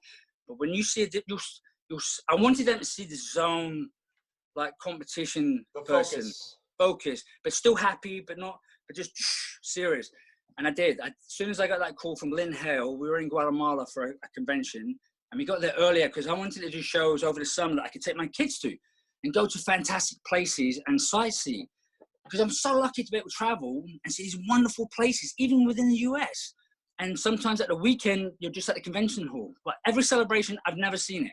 I'm always at the table, which is great because that's why I'm there. But I wanted to get there early and show because I started traveling very young, and it really changed me as a person. And so I wanted my kids to see that, and not to be spoiled, but I'm happiest when I have my family with me. I hate being in a hotel room by myself. Doesn't mean I want to come. I just want my kids in the room with me. Family, that's the best time. And so I had a call, but I had this like a non-contract phone, which was used as my work phone. And then I had my personal phone. And Lynn was contacting me, and I thought, oh no, maybe they've heard I'm in Guatemala. Maybe something's gone on. I always thought I did something wrong. And I thought, oh no, what about it? It's a show, not. So my wife said, you better call her back. It might be important. I said, no, I'll wait. We're going to dinner. We've got dinner plans, professional. They're waiting for us in the lobby. You know, I'm a guest. I have to go downstairs. Because you better call. It might be important. I love So I emailed Lynn and said, look, we're just going for dinner. I'm really sorry. My phone doesn't work here, but here's my personal number. Do you mind? And, you know, I wasn't thinking it was going to be the best news ever. And then she goes, yeah, sure. Call me when you get back. So I called her. And then when I found out, I was like, what? She said, great. So, and I can hear in her voice, it's like, please. You know, that happy pause. I got good news to tell you. Yeah, so I went like this. She goes, Ray, you can't tell anyone. I turned, my wife is looking at me, and I'm like, can I tell my wife though? Can I tell my wife? She went, no. So I looked at Lisa. She goes, so when I said goodbye to Lynn, I said, remember that time when, when we first started dating and she's like, because I didn't want to speak it out loud. The Star Wars gods would hear me say, I'm coming back as Maul. And jinx myself. Alexa's listening into your conversation, and Alexa's going to call George Lucas. You never know. The kids, I'm a Sith, So I didn't want to jinx anything by even whispering, hey, I'm going to come back. I'm with you. You did the right thing. Yeah, because if you said something like just out of joy, I almost told Daniel Logan once. We were training together, and we were doing our videos because I had a big secret already. I've got a really bad hip, and I need it replaced. So I'm going to train my backside off. And then one day I said, you know that stuff I was doing? I was in pain. Because even Daniel saw it, I collapsed. But we were doing crazy stuff, and I was adapting. That's where the video started off. And then I got solo. So it was even more so. And Sam Whitwer, who, voices more, he goes, you're funny, Ray, because you're hiding in plain sight. No one knows. But you're doing all this lightsaber stuff. And no one knows. I said, no, it's funny. And I wasn't playing with the fans. It was just, I was doing it anyway. And then I couldn't tell my kids, my parents. I wanted to tell Daniel, we were training. I was feeling really good. My endorphins were up. The sun was out. Feeling good. And I went to the bathroom. I came back out of the house. I walked out. I went, hey, Daniel, can you keep a secret? And it's because of his the way he responded to me, I changed my mind. His face got serious and he looked worried. And he went, yeah. I don't want to keep this secret. Yes, exactly. And it bothered me because he wasn't like, yeah, what's up, Ray? He was like, yeah. Well, he gets NDAs in the industry, so he knows, yeah. Yeah, so I couldn't even tell my best friend, because I wanted to share good news. I wanted to share it with him, Boba Fett, because I wanted to say, mate, it's possible. You train really hard, show it, everyone we're doing it, and you'll come back as Boba Fett. And that's why I wanted to tell him. Which would have been awesome. Yeah, I wanted to tell him, because I remember years ago, I had these ideas, and I said, I'll help you train. I want to help you train. Don't tell anyone I'm training you. I don't want anything. I just want you to be great. And so I didn't tell him. I just made up some funny thing. And I'm glad I didn't tell him, because if you just jinxed yourself and it didn't happen, for years you'll be thinking, is it because I said that one time to someone I'm going to do it? Okay, so I don't know if you remember this. So let's go back to how we started this podcast with how we met, because you do get extremely excited. Now, Yeah, I'm talking a lot. You see that? yeah. If any of you are going back through the old videos now on my YouTube channel here, go find the Ray Park panel that I'm talking about, which at Chicago Wizard World, and you will see there's a cut in there of all of a sudden a missing section. Do you remember why, Ray? The cut in there. And I filmed the panel I moderated for you, but I had to cut a section out of it. Oh, at your request. Do you remember why? Oh, I had a secret, didn't I? Yes, because, okay, so in the middle of the panel, you were so excited about the announcement of G.I. Joe 2. That's right, yeah. That you literally pulled out your phone in front of all those people and showed me the new suit.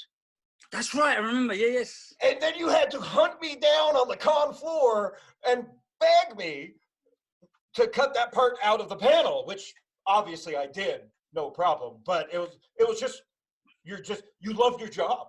You loved the entertainment, and you're just so excited you couldn't help yourself. You know what? Because I really liked straight away, I liked you right away.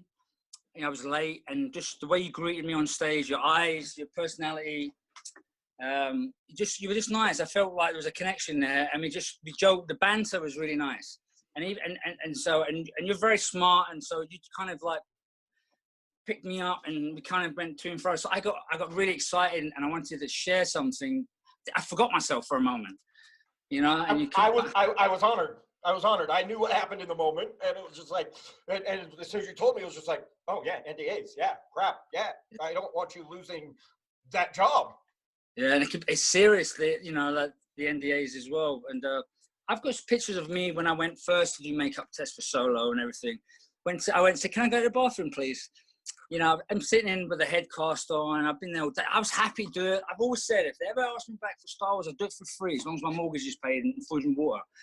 And, you know, it's a joke, you know. And the thing is, I would do it for free. Joke, people, that's a joke. He's still for hire for other movies and TV, but pay him anyway. Yeah, so I still have a family to provide. I'm not that good looking, so I can't model and get an easy job. I've got to use skills and hard work. Calluses on his hands. Right, and convention money only goes so far. You're an actor. Your job is to be out there being in movies and TV and acting. People don't understand that, like, this con life and the conventions they go to get your autograph and meet you and talk to you and get the private photos, like, that's secondary. That's supposed to be secondary income for most actors and people. Well, and that's the other thing they don't understand is, like, that you were talking about, you spending all weekend in the convention in all these different parts of the world and different cities that you rarely get to explore. I went to New York 3 times. It wasn't until my 3rd trip that I finally went and saw one of the biggest parks in the country, Central Park. Like, holy crap, that's amazing. Why did I wait 3 times? Because I was in a convention the entire time. Flew in, flew out. And so I decided I had to make that kind of personal time. You know, a lot of people who live in London haven't seen the sites who live in London. You know, and it's amazing, like, I think it's the same all over the world. But coming from Glasgow, Scotland at 8 years old, London was a very different place to me as a kid. And on one of my posts last night, I started going into a long waffling story about skates and this. But I started to remember things of, you know, even skating last night. I was like, oh, I remember when we were younger. But it's just weird how wushu really helped me throughout everything. Wushu, you put your mind to it, you can do anything. You go, oh, that doesn't feel right. And it is. If you know your body, you know how it works, you can tune up a little bit and learn new skills. But conventions is great. I choose to do it. I want to do it. I want to be there for fans. If you don't look after yourself and you don't keep focused with your sleep, and if it's a 3-hour difference, like, so if I'm not working, sometimes I go to bed at 2 in the morning, 3 in the morning. I've noticed, you know, I'm here, I'm on my own. And so I'm creative early hours in the morning. That's when my mind's at peace. That's when I want to train. You know, it was hot as hell today. When I first came out here, I went into an action post. When I first came out to LA, I'd want to be in the sun training now. Gotta go now, gotta get tan, gotta burn. Now I'm like, no, forget that. I want to train at night time. Because then I can get my lightsaber out and do things. Right, and it's peaceful and it's better at night, but it's late. And so just because I don't go to bed at 10 o'clock doesn't mean I'm up doing something no good. I'm training and doing other stuff. And, you know, I might not get up at 6 in the morning. Sometimes I do. But at the same time, that allows you more family time that you love. And exactly. So that way you get to train at night once the kids have gone to bed. Yeah, exactly. I've been able to see my kids grow up because It's been good traveling the world, doing conventions and going out weekends. Not been on a movie set on location, but I'm still providing, and then I can see my kids grow up. That means more. We never wanted a nanny. We never wanted someone else looking after our kids. We wanted kids. We're going to look after our kids. And so I know we touched about the dads and stuff. My dad was tough and that. But my son, when at competitions, I don't go, you better go out there and win. Win. Remember, you're the best. I don't do that. I just go, mate, you know what you do. Go out, enjoy it, have fun, smile, and just enjoy it. So I had a little talk with him a couple of weeks ago, and I said, I always say that to you. But I always want, I'm proud of you. And I'm happy when you win, but I'm happy if you don't, because you're still awesome to me. You're doing amazing things. You're going out there doing big boy stuff, young man, more than I was doing. I'm just happy watching you. Never think, I don't want you to win. I want you to win because if you want to win, then I want you to win. It's just, that's how I am, but I'm still very supportive. It's positive reinforcement. Yeah, like my wife would be like, he's good. He'll be like, I'm tired, because he has he's the same. And so he's tired, and he's been at school all day. I don't want to go to the gym. And I'm like, that's all right, mate. You stay home, we'll hang out, we'll watch TV, play on the computer. My wife said, no, he's got to go. He's got to go. She doesn't talk like that, but she's like, got to go. And I'm like, hey, come on, look, he's been working all week, let's chill out. You would think I'd be saying, he's got to go. He's got a name to live up to, But it's the other way around, yeah. Yeah, I'm just like, let him chill, man. Let him be a kid.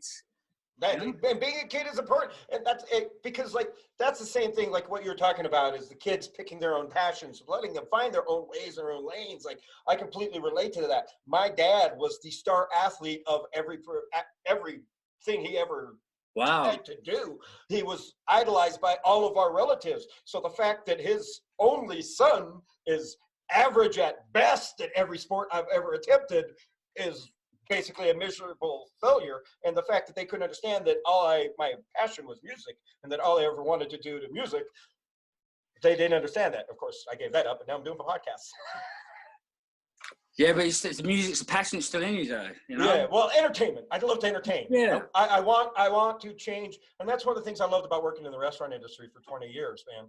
Like a good meal can change someone's perspective on their entire day, week, month, or year, and to have that effect on people. Entertainment and music has always done the same thing for me on my darkest times. So for me, it's like, I want to give back. I want to get back to the same society of entertainers that have helped me throughout my entire lifetime. Because there's nothing like a good song to cheer you up, or like a sad song when you're extra sad, just to be in the moment, Yeah, I totally relate to that. Kind of set me up. You kind of hypnotized me to tell you personal stuff. But music, sometimes I listen to music when I'm happy. Like there's certain music I'll mix because that's part of a life. That's part of a nostalgic time. I didn't even know you were your post the other night. That was the first time I've ever seen you DJing and spinning, and I didn't know you did that. Yeah, well, I'm starting to teach myself how to scratch. One thing I know is not to drink beer and mix, because I used to think all DJs were drinking and doing stuff. And no, you got to be focused like a Shaolin monk and listen with clear ears. And so, because it distorts when you're inebriated in any way, so. That's because, and most people don't understand that music is math. It's all technique and math. Yeah, and you know what? It's, more about, I feel it. I feel the music. Yeah, my dad played the accordion, and him and his brother are all magic fingers. Tried to teach me. I was good with one side, but I couldn't do the little button things on the other side. But my dad taught me how to listen by ear, so on a keyboard and stuff. But I don't think I was smart enough or put the time in to study it. But it's part of me now, even with wushu. When I do things with wushu, I can maybe pretty much put any song to whatever I'm doing, whatever I'm listening to, influences my moves. Absolutely. And that's why I might come up with some random dance. Some of the stuff I do, I've never danced like that before. And I don't go to the nightclub and do things like that. You don't do that when you go boogie, boogie, woogie with your wife. Okay, first of all, because of your post last night, I want to go to a club on skates with a lightsaber now. I want to do that now. I've never been to, that was the first time ever. I was going to post this other video, right? So I killed myself last, because I haven't been training much in the last 6 months. Everyone thinks I'm training really hard. When I do train, I do it. But I've been doing different kind of creative things that it will help my training. Different things, mixing and doing other things, on the drums, on my bongos, But last night I did it purely. Some of my videos, someone will like something, or I'll get, woo, this good, woo, woo, and I'm on Instagram for 2 hours. I'm like, what am I doing? My thumbs are so sore, my eyes are hurting. I've got to respond. But it kind of like motivates me to do something else. And all this silly stuff, if I can make you laugh your ass off at me, then that's great, because I feel like I've changed as a dad, and now I don't care what people think. I wear one shoe one color, one shoe the other color. I don't care if you think I'm bonkers. It's just how I feel. So last night I had the whole house myself. I stacked it twice, but it wasn't a big stack. And I realized my wheels were on fast because I was racing my buddy, because he's a hockey player. So I put them on super fast. So I'm on the wooden floors and I'm like this everywhere. So I tightened them. I put my stunt pads on because this is my hip replacement. I don't, got to be careful. This is my tools. But I was confident I could do it. But last night I watched it and I was getting buzzed, but I watched it today and I'm like, I'm going to do better. So when we were communicating earlier, all I could think about was, I'm going to go out the back, take the mats off. I'm going to practice. It's training. I'm going to get a weight vest on, get on the skates. I'm going to move. I'm going to do like training. And later on, I'm going to do a video and I'm going to do a butterfly in the skates. I'm going to blow everyone's minds, And so I saw myself dancing last night on the skates. I want to go to a roller disco. I want to do that. We should do that at a convention. I'd love to do it. I've never done that. Yeah, that would be so much fun. Like all of my girlfriends in junior high, I picked up at a roller skating ring. Oh, really? Oh, all of them. That's where I should have been going in my teenage years, but I was training being shouted, Mom. Yeah, I was being a kid. Yeah, but watching that video actually reminded me of one of my most broke-ass summers ever when my car broke down. Is that the first video you watched of mine then? No. Come on. Oh. I'm always creeping on your Instagram. No, you've seen that. But yeah, it's the first time, because people are like... I've never seen you did that. I didn't even know you skated. So no, see, that's what I've realized, that growing up in London, we did everything. We didn't have a TV. It was 3 channels. Boring staying at home. Sorry to interrupt you. No. My brother and I come Tell the kids they didn't grow up without remotes like we did. My brother and I watched Jackie Chan movies. So my brother's like 3 or 4 years younger. He's a better martial arts artist than I am, and he's tough as nails. And we used to play dodge with the cars. We used to live on this like really busy road, so we'd wait till the last minute and run. And then I can't believe I'm not dead. I used to do that. Yeah, I watched my brother get hit by a car, and he rolled over, got back, and we were running after the bus. But we purposely let it go late, because one of the buses you can jump on the back, and you can get up. So we'd let it go, and then we'd chase after it, because everyone would be staring at you, and we'd be those guys getting on the bus. We used to do that because of Jackie Chan. That was our childhood. We used to jump out, we used to pick trees in the park and go, all right, we're going to jump from that tree, bounce on that branch there, flip off, land on that branch, and then hang on this one. We did that in our lunch hour at school, at 13, 14.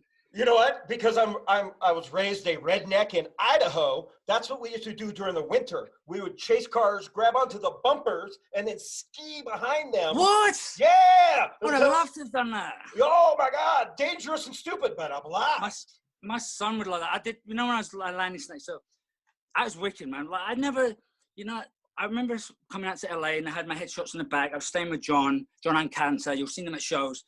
He was putting us up, helping us out. So I traveled 2 hours up to LA to do meetings, auditions. My daughter was just born, 8 months old, 9 months old. And I hear this like, scream from her, from a little baby. I went, what the hell's wrong? Went into the back of the Explorer that was borrowed off John, and she's holding a picture of Darth Maul, and it's a full-on face of me going, ah! And she just couldn't put it down. She's holding it. So I swore no Darth Maul images anywhere. It really broke my heart because she's my little girl. Yeah. So I didn't go, that is Darth Maul. I don't do that. You don't say, your dad is a bad guy. And so it's only when she come back from kindergarten that her friends go, Daddy, Michael said he's like, you're a bad guy. You play the bad guy, you're Darth Maul. So it was really hard to sort of, it was just, I think he only wants to be my friend because so she got smart very, very young. Right. But when I landed Snake Eyes, of course, I'm jumping around. It was my Batman. I was jumping around the house like, Snake Eyes. So I can reinforce that positive Batman. The first words my son said was Batman, because everybody loves Batman, yeah. Yeah, man, it was my childhood. So it was, I don't know where I was going with that, but yes. But no, but that reminds me that another point. Like that's the way society and the culture has changed. Where I grew up, couldn't wait to dress like Luke Skywalker. Now all my nephews can't wait to be Darth Vader. Yeah, no, even my nephew wants to be Darth Vader. I was going with that because my son would have loved to do the skating behind the cars, like you. So when we had a big SUV and I was on Hummer of G.I. Joe, because I did it, my wife would pull out the driveway. I would run after and go on the sideboards and grab on and let them drive up. And to see their faces at 3-4 years old was the best, you know? Right. Nothing better than the smile and the laughter of a child.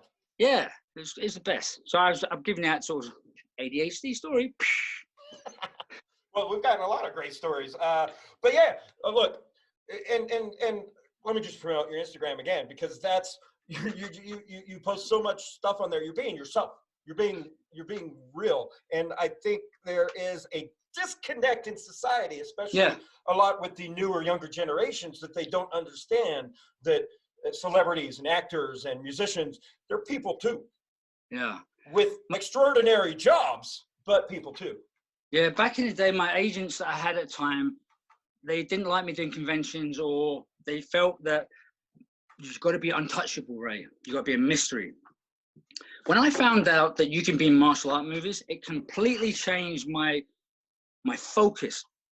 Like, I can be in a Jackie Chan movie, but I mean, I can audition.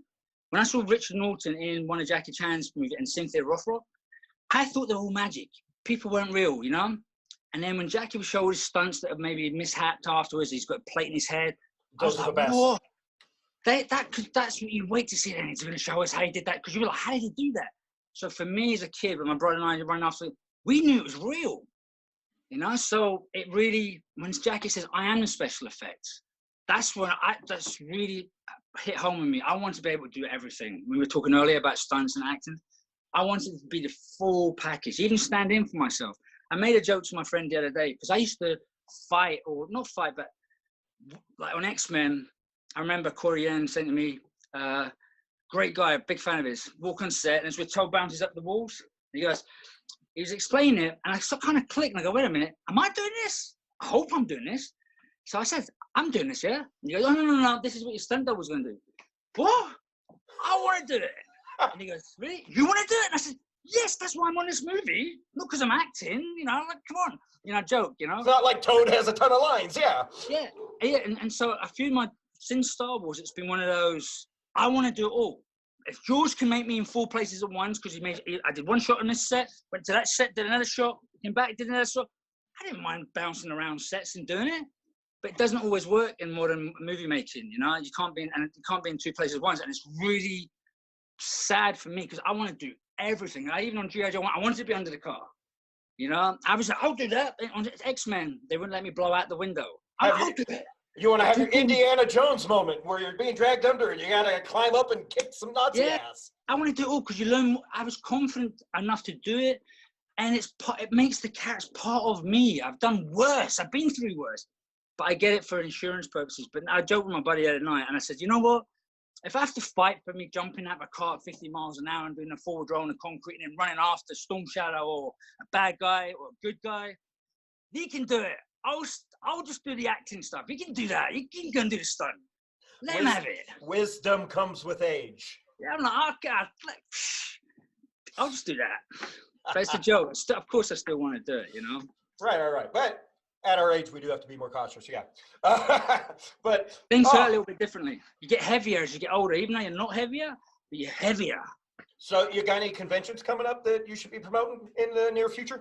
Yes, so I took a break from conventions for a while, you know, because I was taking a break from myself as well. Just so you get a story, I just was like, to reset the button, mental health, you know, we were talking about earlier. Yeah, no, hey, a convention weekend takes a lot out of you mentally. People have no idea. Yeah, and it's not just conventions, it's a perspective of myself.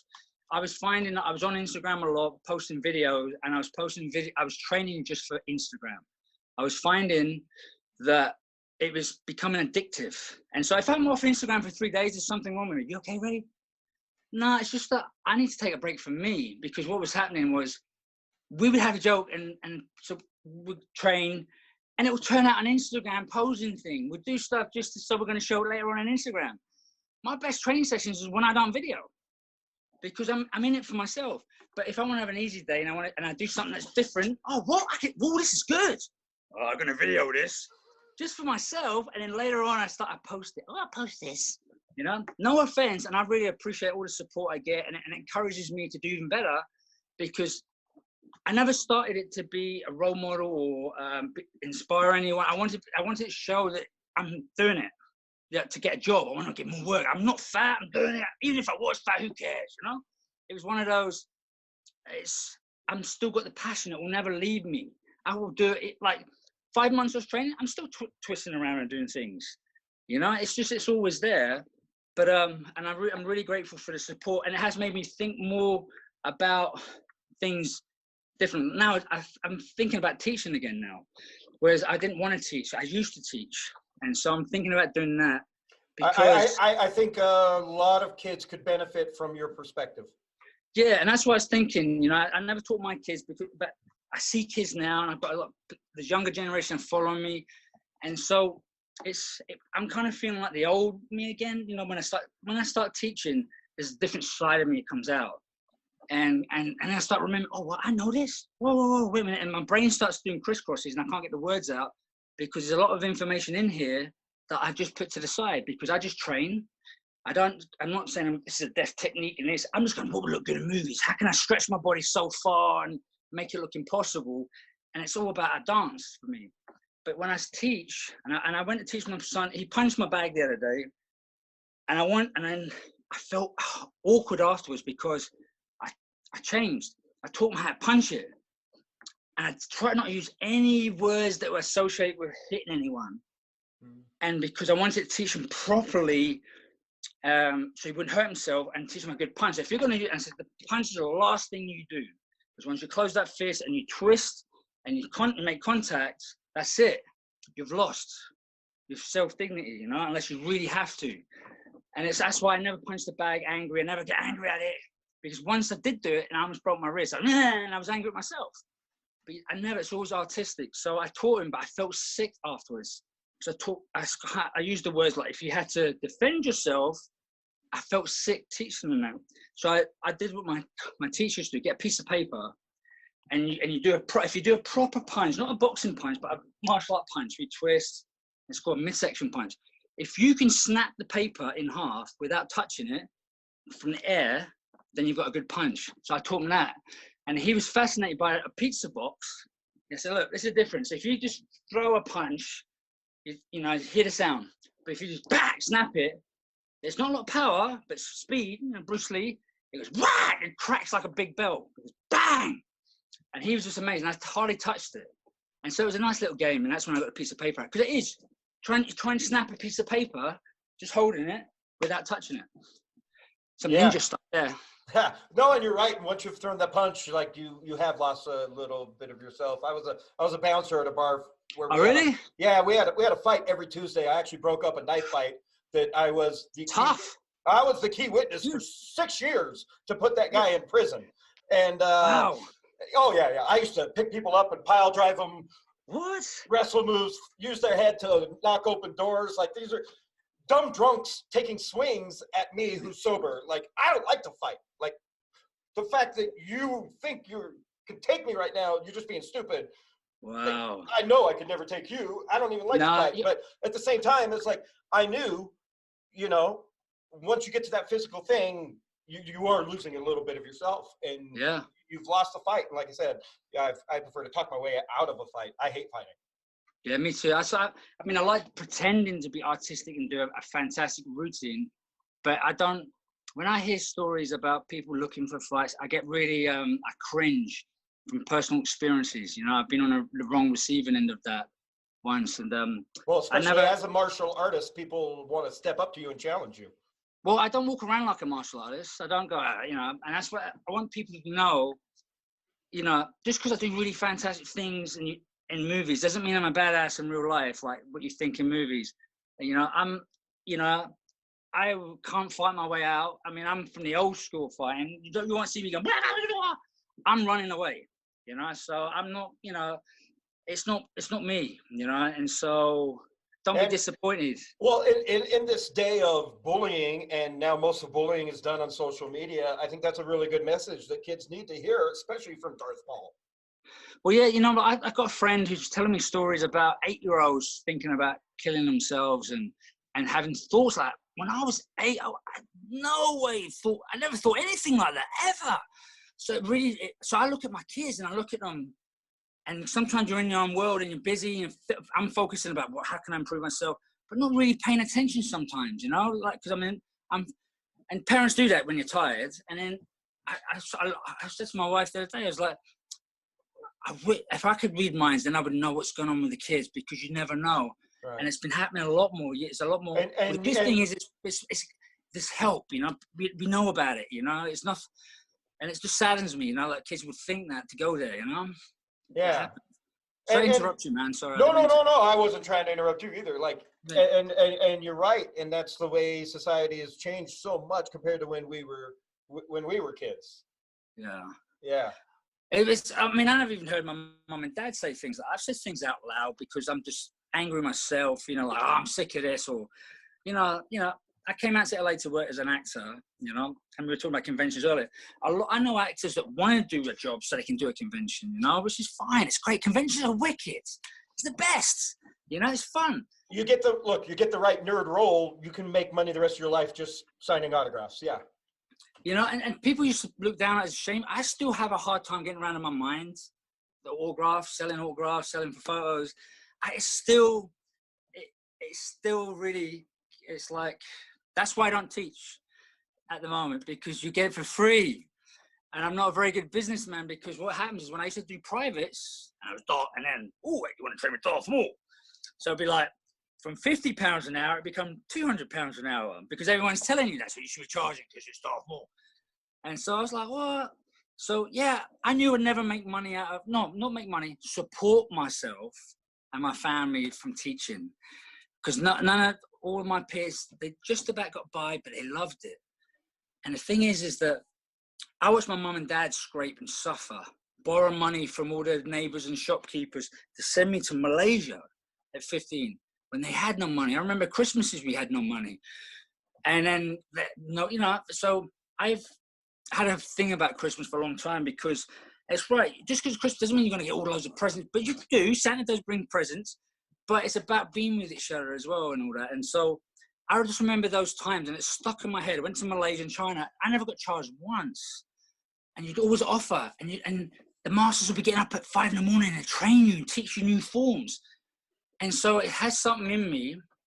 Like, if I was to give up everything, I've got to make money somehow and support the family, and I'll figure something out, you know, probably, you know, I don't know, dance for a living or something like that. But you don't have to charge an arm and a leg to make it work either. Yeah, so and that's the great thing about you, is you realize that you're not trying to screw people over. You want to pass on your actual knowledge. And brother, I believe in you. If you want to do this, you'll find a way to do it.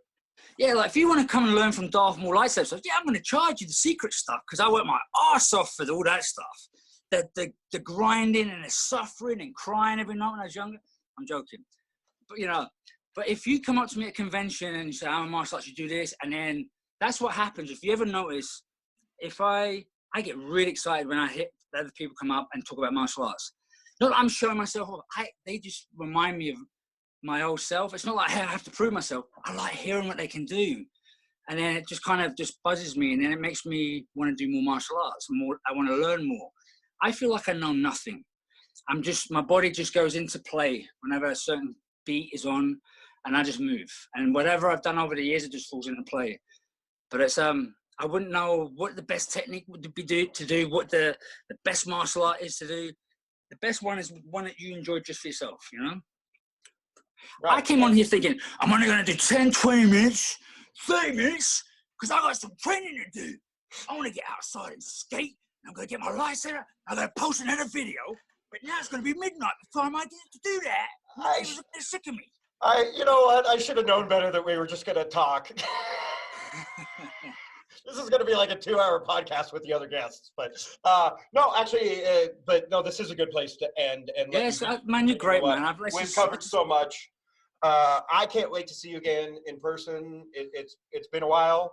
I do have shows. I do have shows to promote. But yeah. We changed the subject. Let's get to that, and we'll end this baby. But you got conventions coming up. What's coming up? Yeah, because see, you asked me a question, and I gave you something else. This is how we get Ray. We give him a certain question, and he's going to talk about something else. Just put keywords in there.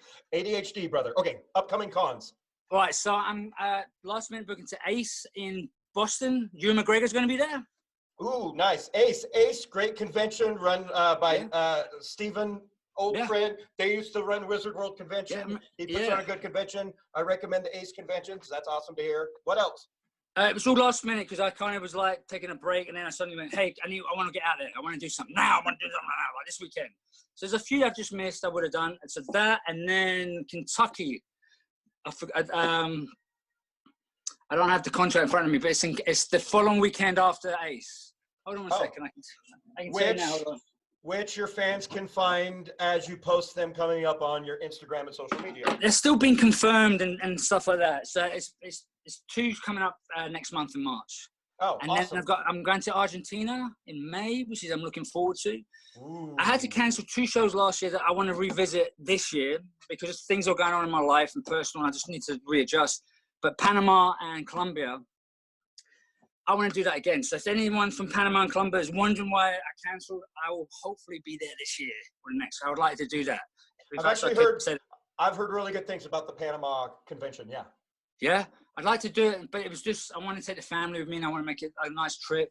But it was just circumstance. I cancelled a bunch of shows last year, but just things are happening. You know, I didn't want to cancel. I hate cancelling shows, ever. Who wants to cancel a good time, you know, a great time away. So, and then there's a few, I'm going to be in Washington in the summer, which is great. I'm looking forward to that. I was, in January, I was thinking about getting in my truck, packing 1 bag of gym gear, and just saying to my manager, John, can you put me up some shows like every weekend or every 2 or 3 weekends? I was just going to drive across the United States, do a documentary for myself, go to every gym, sleep in a truck, camp out, and just do something and go all the way over to Washington at first to see my buddy Will.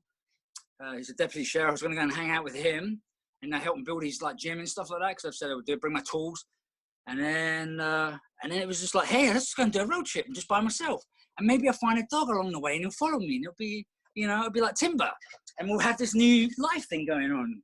And the dog and I will have this conversation and it'll be on the road again. Ding, ding, ding, ding, Oh my God. 80s, man. I can't wait for that movie. That's awesome. So follow Ray Park on all of his social media so you can find out what conventions he's going to be adding to his list as the year goes on. Now there's only 2 social medias, Twitter and Instagram. That's it. Nothing else. That's all you need, really. Well, so, I didn't even want to do Instagram at one point, and I canceled Twitter years ago.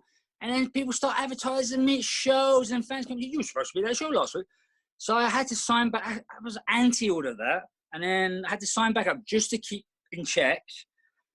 Yeah, I don't care if you want to pretend to be me, but just don't abuse people and do bad things and be perverted or whatever, and then think it's me. Right. And then come up and threaten me or challenge me when I don't know what you're talking about. No one's done that to me. But I get concerned about kids getting taken advantage of and stuff like that. I don't care if you want to pretend to be me, but just don't take advantage of people. Like people do it and sign up, and I don't sit there and go, oh no, there's another person taking my name on Instagram. I better shut them down. I don't care. I worry about the fans, I see there's 2,000 followers. Wait a minute, 2,000 people think that's me. What has he been saying or she been saying? What has the computer been saying, Yeah, you got to be careful. The internet's a weird place. Yeah, and when family members believe false news, what? What are you talking about? Just because it was said once on the internet. Oh, because it said once on the internet, it must be right. Yeah, no, actually, and I remember something happening a year ago where I jumped on your Instagram and was like, y'all need to shut up. You don't know what a nice guy this guy is. Like, yeah. I still don't even know what the hell happened, but I immediately was like jumping to your defense. No, I saw that, man. Come on, man. Fisticuffs. I'm old-timey fisticuffs. That's. Oh, if I was able to do that, that's what I wanted to do. So my brother was doing unlicensed fighting at one point. He was testing himself, it's illegalized. When you get in the square and it's a Sunday morning fight. they were doing it was a big thing in England at the time. And, you know, the big promotions and the big banners they would have for the fights and that. And it was generating a lot of, not money, but it was popular. So I had this fantasy in my head that I would do it because everyone would go, that's Ray Park, that's Chris Park's brother. He's going to be good. I'd come out with my little moustache and actually fight box like that, like the old timers, and do the whole shuffle thing and just have fun with it. Not use any martial arts at all, but just have fun for entertainment. And you just reminded me of that. That would be hilarious, but I got to tell you, everyone in that audience would have been extremely disappointed. Yeah. You know, it'd be hard to jump in the ring and not pick up my foot. I don't know if I've ever done it, but I'm so used to doing it outside with Bob that he looks at me and I go, "What are you looking at?" And then, but I never hit him angrily. He's my mate, but he's helped me improve, you know. And then suddenly, is that one of your cats, dogs? Yeah, the kitty just pushed the door open and. Oh, what? That's time for you to go. It's food time. Hi, babies. Yeah. Yes, this is Lilu. She wanted to say hi. You know, Lilu, Beautiful. Fifth Element. Yeah, beautiful. So, but yeah, brother, it has been an absolute pleasure, honor, and treat having you on the podcast and just catching up with you. I can't wait to see you again in person. Hopefully, once I get the doctors to figure out what the fuck is wrong with my health. Whereabouts are you located? I'm in Albuquerque, New Mexico now. Oh, what? So you're about an hour away, yeah? Yeah. I mean, time zone. Yeah. An hour away, and it's like a 9-hour drive to get back to California, which I can't do by myself. Actually, I'll be out there in October for my best friend's wedding. Let's try and hook up. I might come out. I'm thinking as a spontaneous thing of coming out to New Mexico soon, just for a little road trip. So if I do, I'll let you know. You absolutely should, man. This town is cool, and I'm not gonna lie. Albuquerque has some of the nicest people I've ever freaking met. Like, I was not expecting that here, and it's amazing. Like, it's I was not excited to move here because when did you move? Back in September after I was living with my sister in San Diego, and she overdosed this summer, and she was my caretaker. So I had to move here with my other sister, who's now my new caretaker. So yeah, life changes and happens fast. Did she overdose and pass away? Yeah. Oh shit, man. Sorry. Yeah. So don't do drugs, kids. Stay away from that fentanyl. It's nasty, nasty stuff. And she's a nurse, and she should have known better. So, but her mental she's in health, pain, yeah, her mental health wasn't there. Oh no, I'm sorry to hear that, man. Yeah, it is what it is. It's a harsh reality, but it's part of my life and my reality, and I don't mind talking about it because it's something that should be discussed openly and honestly. I've heard that. Yeah, you're right. Like one of my daughters, it upset me because she was upset. But bullying, it's at age group. You know, like not my daughter, but someone at her school went to a party. Maybe kids a little bit older, but something happened where she felt bad and upset, and she ended up overdosing prescription, and it wasn't hers. And that's what's frightening. It's so scary that, you know, it's sung about in songs and like it's okay, I'm going to pop this and be on a flight and I'm going to do this. No. This is serious and it's very addictive and it can mess you up. Yep, exactly. You know? So I'm really sorry to hear about that, man. That's why I don't take painkillers anymore.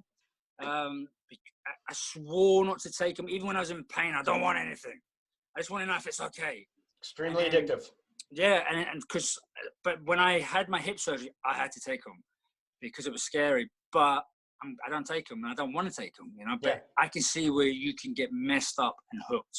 And same. And with the pain I'm dealing with that we were talking about earlier, like I've been offered painkillers by the doctors, and I flat out said no because for one, I don't like painkillers, never have. Two, I got to be in the most excruciating pain that I got to take them.